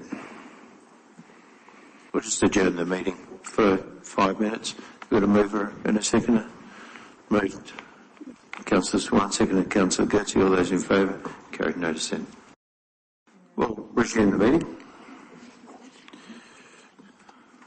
Go to 13.5.1, resuming the meeting at 8:44. Expression of interest, 331 Sterling Highway. Do I have a mover and a seconder, please? Moved, Councillor Mayne. Seconded, Councillor Fernandez. Councillor Mayne. Thank you, Mr. Mayor. This business proposal will add to the town's range of community facilities and activities if successful. Most importantly, this group are offering to renovate at their cost, and where we'll have improved buildings, and it gives the best value for the town in terms of the proposals. The tenants will hopefully welcome groups to use the large meeting space that could be used, for example, the extra popular history and a coffee cup events, and the group could add to the town's mother and toddler activities, youth activities, among others. These are activities that we would love to have more venues and increased amounts of. And it would alleviate the town's need for a larger community centre until we are ready to build one. Sunday morning in Claremont is like walking through a ghost town before 11 a.m. A service that would add activation to the coffee shops and food outlets would be great. The same could be said for the evenings when the area needs it, especially the restaurants. This area will have nearby infill impediments for years with the buildings being built, and I feel this group could have more patrons than any other of the other applicants, with families and groups keen to catch up after services. It's less likely with the individual traffic of some of the other applicants. The latter will be fighting for car bays during the busy periods, unlike the church community. Thank you. Thank you, Councillor. Councillor Fernandez. Key points. Basically, they're paying for the renovations up front, which saves us from having to do that. It brings people into Claremont. It brings people in at a different time into Claremont, so it's not going to add to the congestion or have to compete with the developments, because once we close down half of Bayview Terrace and with 22 Quintin Avenue, it's going to be a nightmare for any business trying to operate there. And I think this is probably a good outcome. Thank you, Councillor Fernandez. Councillor Gertzi, you have... Oh, no, so you've got an alternative. We'll go for anyone like to speak against. Yep, Councillor Swan. Apologies. Thank you. This is a serious decision, and I apologise for the uncertainty that this will cause for the applicants, but I don't feel like I have enough detailed evidence on some of the applications to make an informed decision on the lease for 331 Sterling Highway. If this was my own personal commercial property, I would be asking more questions of all the applicants, and it appears that the applicants that are presented today are happy to engage in conversation and may have extra questions themselves.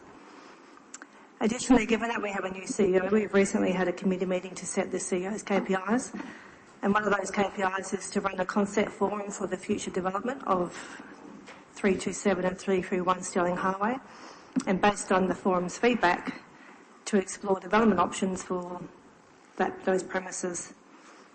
So I think we should allow that process to happen, potentially, before we make any material decisions. So I am not willing to approve the officer's recommendation. Thank you. Thank you, Councillor Swan. Anyone like to speak in favour of the officer's recommendation? Anyone like to speak against the officer's recommendation? Councillor Goetze. Thank you, Mr. Mayor. I concur with Councillor Swan. I don't think sufficient evidence has been presented by the applicants. I think there's too many uncertainties in the applications. I don't believe that the rent that has been offered by the applicants is suitable commercial rent. And the other issue is that all of the applicants were looking, and quite understandably, that they were looking for long time frames. And that's completely natural and normal. But this process was initiated before our new CEO started. And now we've had a performance review committee meeting, and we've set the KPIs for our new CEO, as Councillor Swan said. And one of those KPIs is to investigate the development options and to explore the commercial heritage and community outcomes for this site. So if we accept the applications, so all the applicants are looking for 5+5, some of them are looking for longer. If we accept those applications, then we cannot explore the options for this site. So I don't believe any of the applications actually meet our needs at this time. So I don't support the officer's recommendation. Thank you, Councillor. Does anyone like to speak for the officer's recommendation? Anyone like to speak against? Deputy Mayor Kelly, speaking against. Thank you, Mr. Mayor. Look, quite simply, I'm not entirely happy with two elements. One is the process. What we're being asked to do is essentially do a desktop exercise with very limited information other than that which was submitted in response to the EOI. I would have preferred to have a much more robust and in-depth analysis of the information provided, and even maybe some presentations or whatever from potential EOI submitters. The financial viability of whomever we put in there is an essential element as far as I'm concerned, and it's probably inappropriate to ask for financial information through a public process and putting it in the public agenda tonight. So I do think that we could improve on the process. But having said that, I think that also we do need to take account of what's happening in that precinct in the near future rather than the foreseeable future. So I would be very supportive of looking at allowing the CEO to come back to the council with some ideas of how we move forward, because I'm not comfortable with any of the four expressions of interest that have been received. Now, it may well mean that we go out again, I don't know, but I'm not comfortable with any of the ones that we've currently received based on the information that is in front of me. I'm not saying that they may not be suitable, they may not be suitable, they may be suitable, but I don't have sufficient confidence in the information that I currently have to make a long-term decision. Thank you, Deputy Mayor Kelly. Anyone like to speak for? Anyone like to speak against? I'll put it. Sorry, of course, Councillor Brennan. Thank you. I must say I was on the fence with this one. I think importantly, this area needs to be activated, and I think that's something we all agree needs to happen. But I think, I guess, just sitting here, there's been some very compelling arguments about some information and probably some questions from some of the speakers here tonight, both ways as well. So I think, yeah, for me, a little bit more information would be required before making a decision such as this. So I don't support this recommendation. Thank you. Thank you. I'll put it. All those in favour of the officer's recommendation, Councillor Mayne and Councillor Fernandez. All those against, Deputy Mayor Kelly, Councillor Goetze, Councillor Swan, Councillor Brown and myself. The officer's recommendation is lost. So, Mr. Mayor. Councillor Goetze. Yep, thank you. So I've got an alternative motion to move. Would you like to read that alternative motion, Councillor Goetze? Hopefully, yes. So it's up on the screen now. So the alternative motion, it's really just to tidy up this, or in fact, no, sorry, I'll ask a question. Mr. CEO. You may ask a question. Do I need to move this alternative motion now that the officer recommendation has been lost? Yes. Okay, thank you. So the alternative motion is that Council not approve a lease to any of the applicants listed in the attachments, and the terms proposed by the applicants are not commercially viable. That's the reason. Thank you. Do I have a seconder for that? Councillor Swan. Councillor Goetze, would you like to make any further comment? Basically, it's the comments that I made previously. It's to do with the fact that I don't think sufficient rent was offered, that the timeframes were very long, and it could constrain us in doing future developments in this site, and also that we're setting the CEO's KFAs to investigate the development operations for this site and explore the commercial, heritage and community outcomes for this site. And so I don't want that prejudiced by a decision at the moment. Okay. Thank you, Councillor Goetze. Councillor Swan? Nothing more to add. Okay. Would anyone like to speak against the alternative motion? Anyone like to speak for? Deputy Mayor Kelly. Very quickly, Mr. Mayor, I would be very supportive of including those reasons that Councillor Goetze just outlined as specific reasons rather than simply proposing that the applicants are not commercially viable. I'm unclear as to whether that means we think that the applicants aren't commercially viable or is not commercially viable from our point of view. I think we'd be far better placed to have Councillor Goetze's very succinct and pointed reasons. Thank you. Thank you, Deputy Mayor Kelly. CEO, would you? Yeah, that will be included, Councillor Goetze. Okay, your reasons. The rent that was offered was below commercial rent.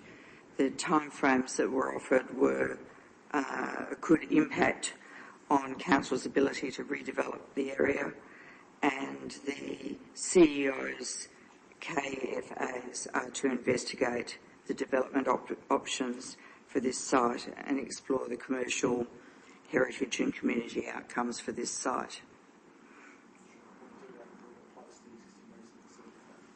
Okay, thank you. Anyone like to speak against the alternative motion? Anyone like to speak for? I'll speak for just by acknowledging the applicant's work and interest in the town of Claremont, and encourage you to stay in touch with the town as we go through, if this motion succeeds, the next process. So I'll put it. All those in favour? Carried. No dissent. Thank you. Now, going back to the regular run sheet, 13 reports to the CEO, 13.1.1, Council Resolution Action Register. Have a mover and a seconder. Moved Deputy Mayor Kelly, seconded Councillor Goetze. Deputy Mayor Kelly. Councillor Getty, nothing. Just to say that it's fantastic it's in the agenda because it gives us an update, but it also gives the community update of where we are in terms of our resolutions. Great initiative. Yeah. Right, anyone like to speak against? No, I'd just like to speak for, and as the member of the press that's remaining here would know, you'd note that, for example, Anzac Cottage is on that list, and it's a good example, as Deputy Mayor Kelly said, to if the community are actually interested to see where we're at with various things. And thank you to the executive for also including a little annotated update about where we're at with those particular issues. So I'll put it, all those in favour, carried, no dissent. 13.1.2 monthly statement of financial activity for the period ended 31st of July 2026. A mover and a seconder. Moved Councillor Fernandez. There we go. And seconded Councillor Brown. Councillor Fernandez. Nothing to add. Councillor Brown. Anyone like to speak against? No, I'll put it. All those in favour, carried, no dissent. 13.1.3 list of payments 1 to 31 July 2026. Mover and a seconder. Move Councillor Mayne, seconded Councillor Swan. Councillor Mayne? No. Councillor Swan? No. Anyone like to speak for or against? No. I'll put it. All those in favour, carried, no dissent. 13.1.4 Complaints Committee Delegation and Policy Review. An absolute majority is required for this. A mover and a seconder. Moved Deputy Mayor Kelly and seconded Councillor Fernandez there. Great. Deputy Mayor Kelly. We do need to know. And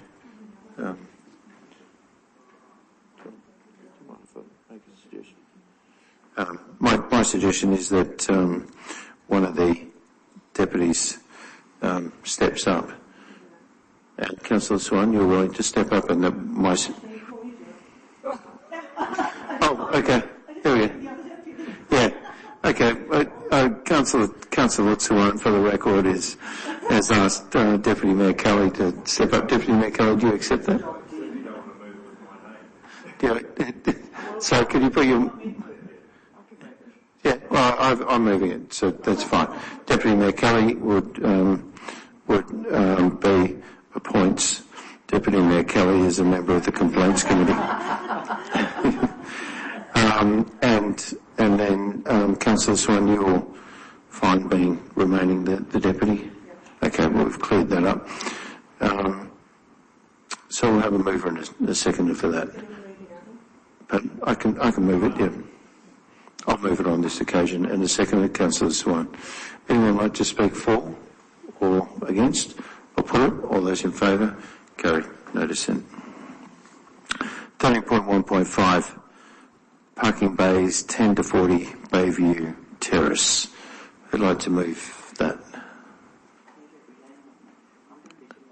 Okay, Councillor Gertie's moving and a seconder. Okay. Sure, noted. Councillor Swan. Councillor Gertie. Okay. I'm prepared to support the officer recommendation. However, I don't accept the rationale that only 8 bays are being used when clearly the other 7 bays are required to enable traffic movement. So it's actually 15 bays that are required. I also don't accept the fact that the bays should only be charged for 496 working days when clearly the bays are going to be unavailable for the duration of the build. However, having said that, I do accept the fact that negotiations commenced prior to the increases in the fees and charges. So I do accept that the fees that were applicable at the time of the initial planning are appropriate.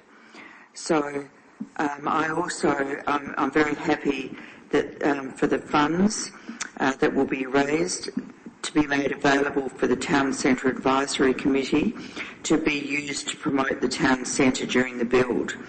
I think Bayview Terrace will be severely impacted by this construction, and the fact that we've got the St Quentin's one going on as well, this is going to have a huge impact on the town centre.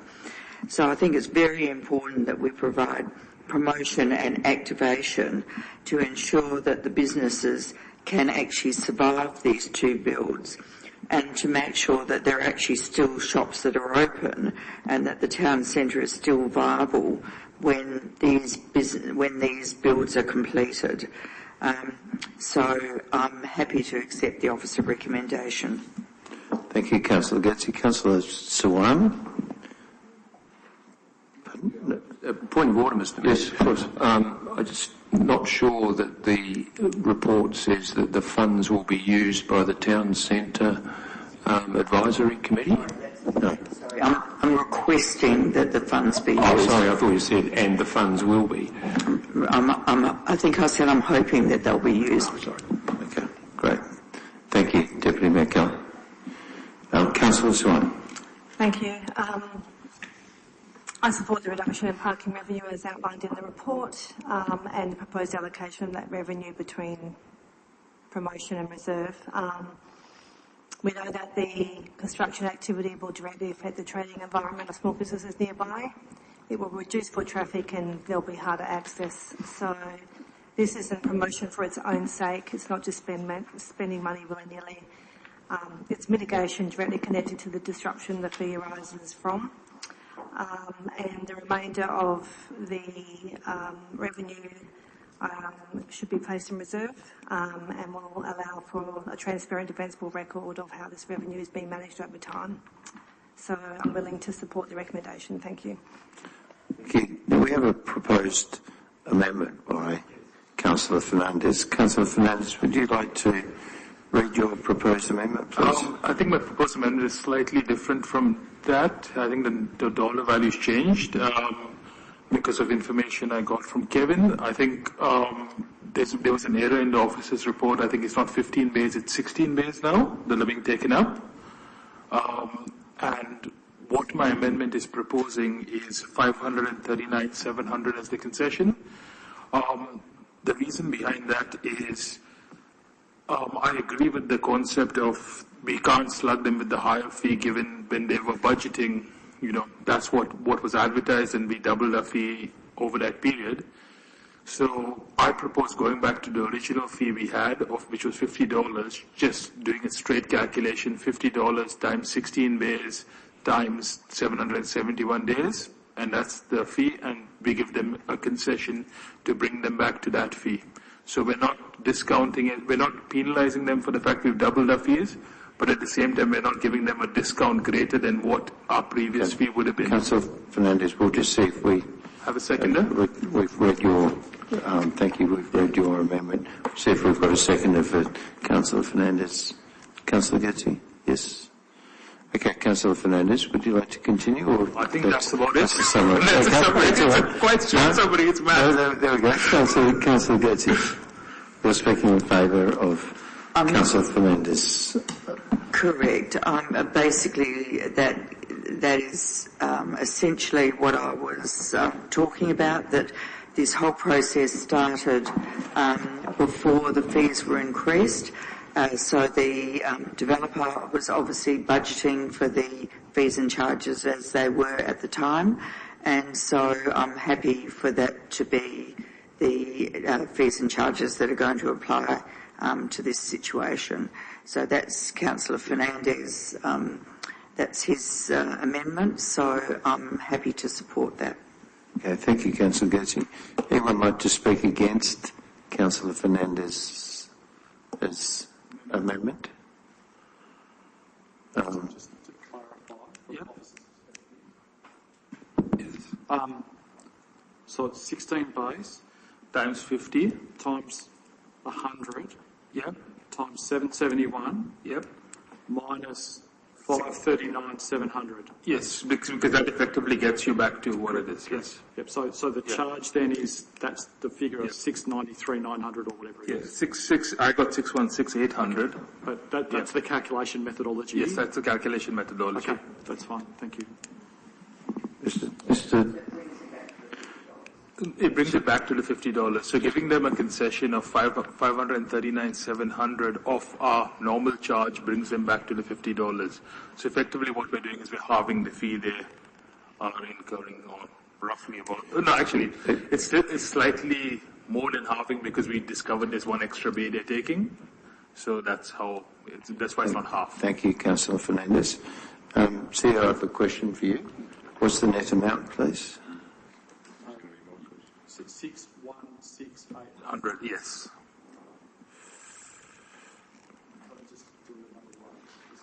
Okay. Just clarifying the net.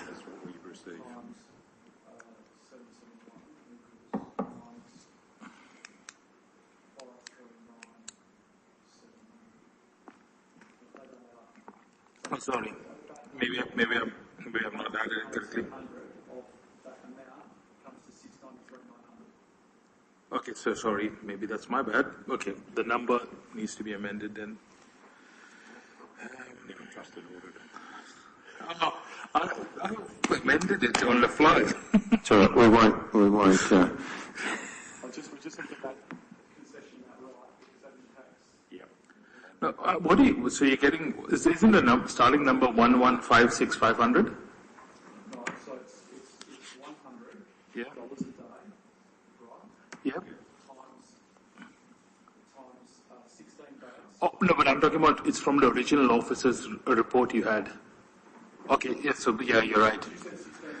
Yeah, it's 16 days, so we actually, yeah, that's why. Yeah. 15 days, then what we've got there. Yes, so we need to up it to 16, yeah, that's what I made there in my calculation, yeah. So yes, 16 days, yes, you're right. So $100 times 16. Yep. 771 equals 1,233,600. Yep. Then divide that by 2 gives you 616,000. Yeah, 800. So it's a smaller concession. So the concession provided then is 616,800. Yeah. 16,800. Yep, that's right. Forgot about the extra. Forgot the original figure didn't have the extra bay in it. So that 53700 is now 539,700 becomes 616,800. So we'll go through the CEO if we can. Councillor Swan, you have a question for the CEO. So is this taking, are you trying to take into account CPI? No, No, this is no CPI Okay. because the original amendment had CPI. Councillor Fernandez, we'll just Councillor Swan, you've got a question for the CEO. Yeah, I was just trying to understand whether this was taking into account CPI. So what is being proposed is there was a recognition that there is now 16 bays, not 15 bays. So therefore the calculation is done on 16 bays and then reduced to $50 per day on 16 bays. That's essentially for 771 days. So essentially it's the total amount divided by 2. Yeah, my earlier recommendation had CPI in it. No, sorry. Councillor Fernandez. Yeah.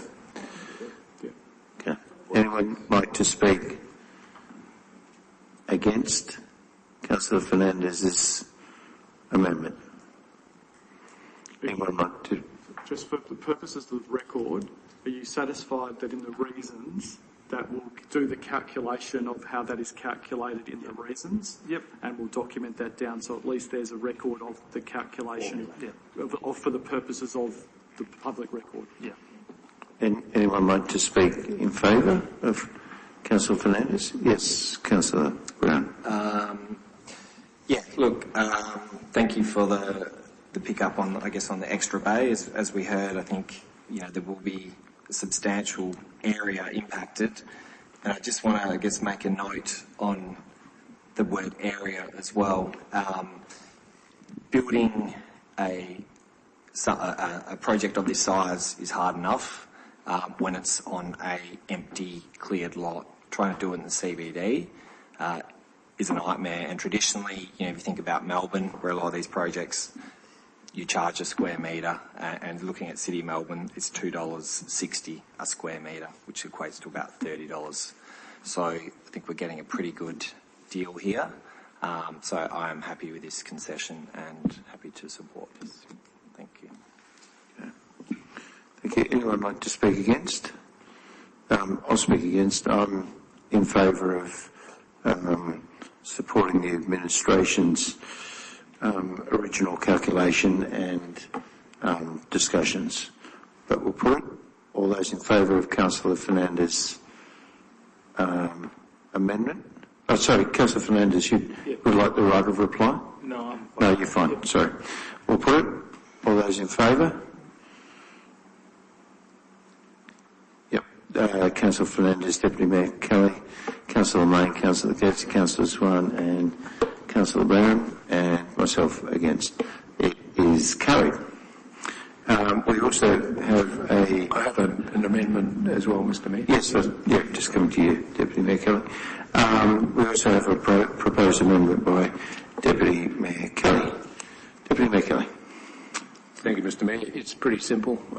If we go back to the original recommendation, it's simply to add some words to the first number 1 of the recommendation, and the words are, and this be finalised by way of a deed with the town of Claremont.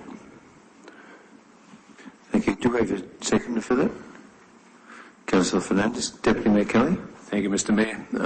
As we've already had some discussion, this potentially has more moves than a snake and ladder board. So it's really important that we get the formula written down, that we get the fact that if there's an overrun of the 771 days, exactly what the financial implications of that are, because the discounted amount does not necessarily apply in that circumstance. So there are a number of elements that need to be incorporated into a formal document. That's why I'm moving this amendment, Mr. Mayor. Councillor Fernandez? Nothing to add. Okay. Anyone like to speak against that? Anyone like to speak for? No, we'll put it. All those in favour, carried, no dissent. Now we'll go back to the substantive motion with amendments. Anyone like to speak for? Anyone like to speak against? No, we'll put it. All those in favour, carried, no dissent. Thank you. 13.2.1, removal from the heritage list lemon scented gum, 32 Riley Road. Anyone like to speak for that? Move that. Councillor Goetze's moving. Councillor Lane, seconding. Councillor Goetze. This is very sad, especially as we've just passed our tree retention policy. But the arborist report states that the tree is in very poor health with little or no prospect of recovery. It has numerous dead branches in the canopy, plus it has dead roots, and it's shown significant canopy decline over the past 10 years. So it's such a shame that such a beautiful heritage tree has been unable to survive in this urban environment. But I think it will now create a safety risk, and unfortunately I think the right thing to do is to remove the tree. Thank you, Councillor Goetze. Councillor May. Thank you, Mr. Mayor. Yeah, the poor old tree, it's had a long life and it's decided to give up the ghost. And lemon-scented gums are renowned for being widow makers with their branches, so as it's dying, those branches just snap off. Probably digging the pool and disturbing those roots a while ago, and perhaps draining excess water has added chlorine to the soil in the past, and it probably hasn't helped the tree, unbeknownst probably to the owners at the time, and nothing can be done. It's very sad. Anyone like to speak against? Anyone like to speak for? I'll put it. All those in favour? Carried, no dissent. Okay, moving on to 13.3.1 Bayview Community Centre, 64 Bayview Terrace, Claremont. A mover and a seconder for that. Moved Councillor Swan and seconded Councillor Brown. There we go. Councillor Swan. I think this is just tidying up a resolution that was made back in March, so happy to support. Thank you. Councillor Brown? Okay. Anyone like to speak against? I'll speak for. I think this is an example of good practice by our administration, understanding what we're going through in terms of holistic planning, so that we're not spending money, if you like, putting a band-aid on something when we may have a grand plan, as was seen as an example recently at the swimming pool, where we have made renovations, and perhaps that's also weren't part of a grand plan, albeit it might end up in revision mirror having been the right decision down at the pool. So I'm very happy supporting just putting a pause on this until we undertake the Claremont Park Master Plan. I'll put it. All those in favour? Carried. No dissent. 13.4.1, the proposal for the Tesla electric vehicle charging stations. I have a mover and a seconder for this, please. Move Councillor Swan and seconded Councillor Brown. Councillor Swan. I'm happy to support the officer's recommendation, and I actually just love the way it's written, so I'm going to read it out again. The council rejects the unsolicited licence agreement proposal from Tesla for the installation of the supercharger station based on unfavourable commercial terms, lack of revenue return, restrictive exclusivity clauses, strict confidentiality constraints, and excessive contract duration. I think that says it all. Thank you. Nicely summed up. Councillor Brown, have you got anything to add to that? Look, I like the idea of the charges, I guess. I think it's something we do need, but yeah, I agree on these unfavourable commercial terms, I guess, and support this recommendation. You know, Tesla, they have a lot of money, so, you know, they're going to invest or want to invest in the local community, then, you know, some more agreeable commercial terms would be great. Thank you. Anyone like to speak against? Anyone like to speak for? We'll put it. All those in favour? Carried. No dissent. We are up to item 14, I believe. Is that right? Director of Governance, yeah? Councillor Brown, have you got anything to add to this late night meeting? Yes. Last week, we had our foreshore committee meeting. These are getting quite quick, which is great, moving through a lot of the items, and just make sure everyone's calendar's upcoming, their day on the bay upcoming, so please make sure you guys get down to that. Thank you. Councillor Swan. Thank you, Mr Mayor. Yes, I attended the foreshore committee meeting, and it's great to see the progress that we've made. When I first joined 7 years ago, really there wasn't any meetings happening. Then I think we've done some really good work with our management plans, and now it's getting to the point that they're not very full again, which is a good thing. So well done to the foreshore committee, past and present. I attended the CEO performance review training through WALGA, and I also had a meeting with the performance review committee to put together some KPIs for the new CEO. And I also just want to take this opportunity to say well done to the Post for their expansion to the North Coast Post. It's a bit of a mouthful, North Coast Post. I think it's so important that we have an independent voice that represents the local community. There are a lot of similarities between the Post and local government. It's also important that we have independent voices that represent our community on council as well as in media. So congratulations to the Post on that expansion. Thank you. Thank you. Councillor Coetzee. Thank you, Mr Mayor. I attended the Lake Claremont Advisory Committee meeting, and we had a councillor there from Cambridge who wanted to come and see how things were done well at Lake Claremont because they're having problems with Lake Gallop. So that was sort of a vote of confidence in Claremont. I also attended the CEO Performance Review training through WALGA, and then the CEO Performance Review Advisory Committee meeting where we set up the KPIs, which you're going to have a look at shortly. I also attended the Freshwater Bay Primary School board meeting, and I also attended, as usual, the History in the Coffee Cup. Do tell.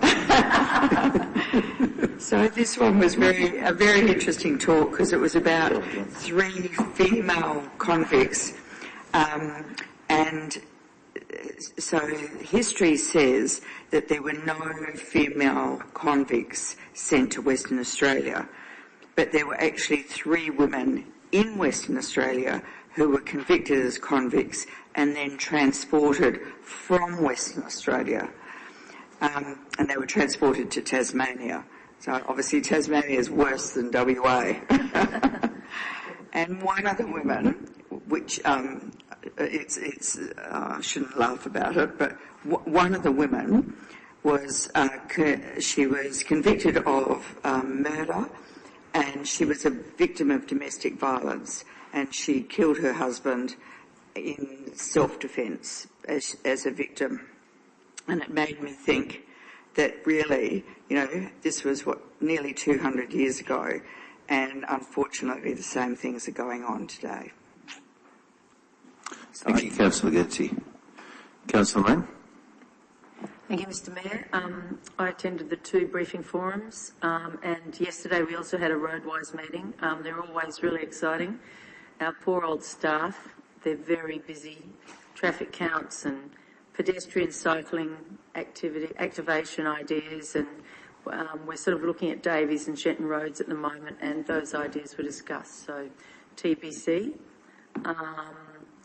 We also talked about the community consultation that will be happening on 40 kilometres an hour, which hopefully will be a positive thing. Thank you.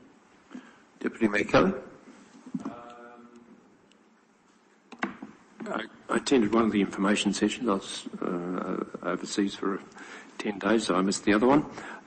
The State Council, Wellga State Council briefing, and I also, with WMRC, attended the East Rockingham Waste-to-Energy Treatment Plant, which hopefully there'll be an article in the Post sometime soon about it.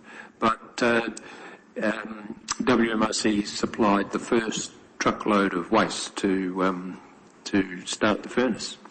So it was a great event.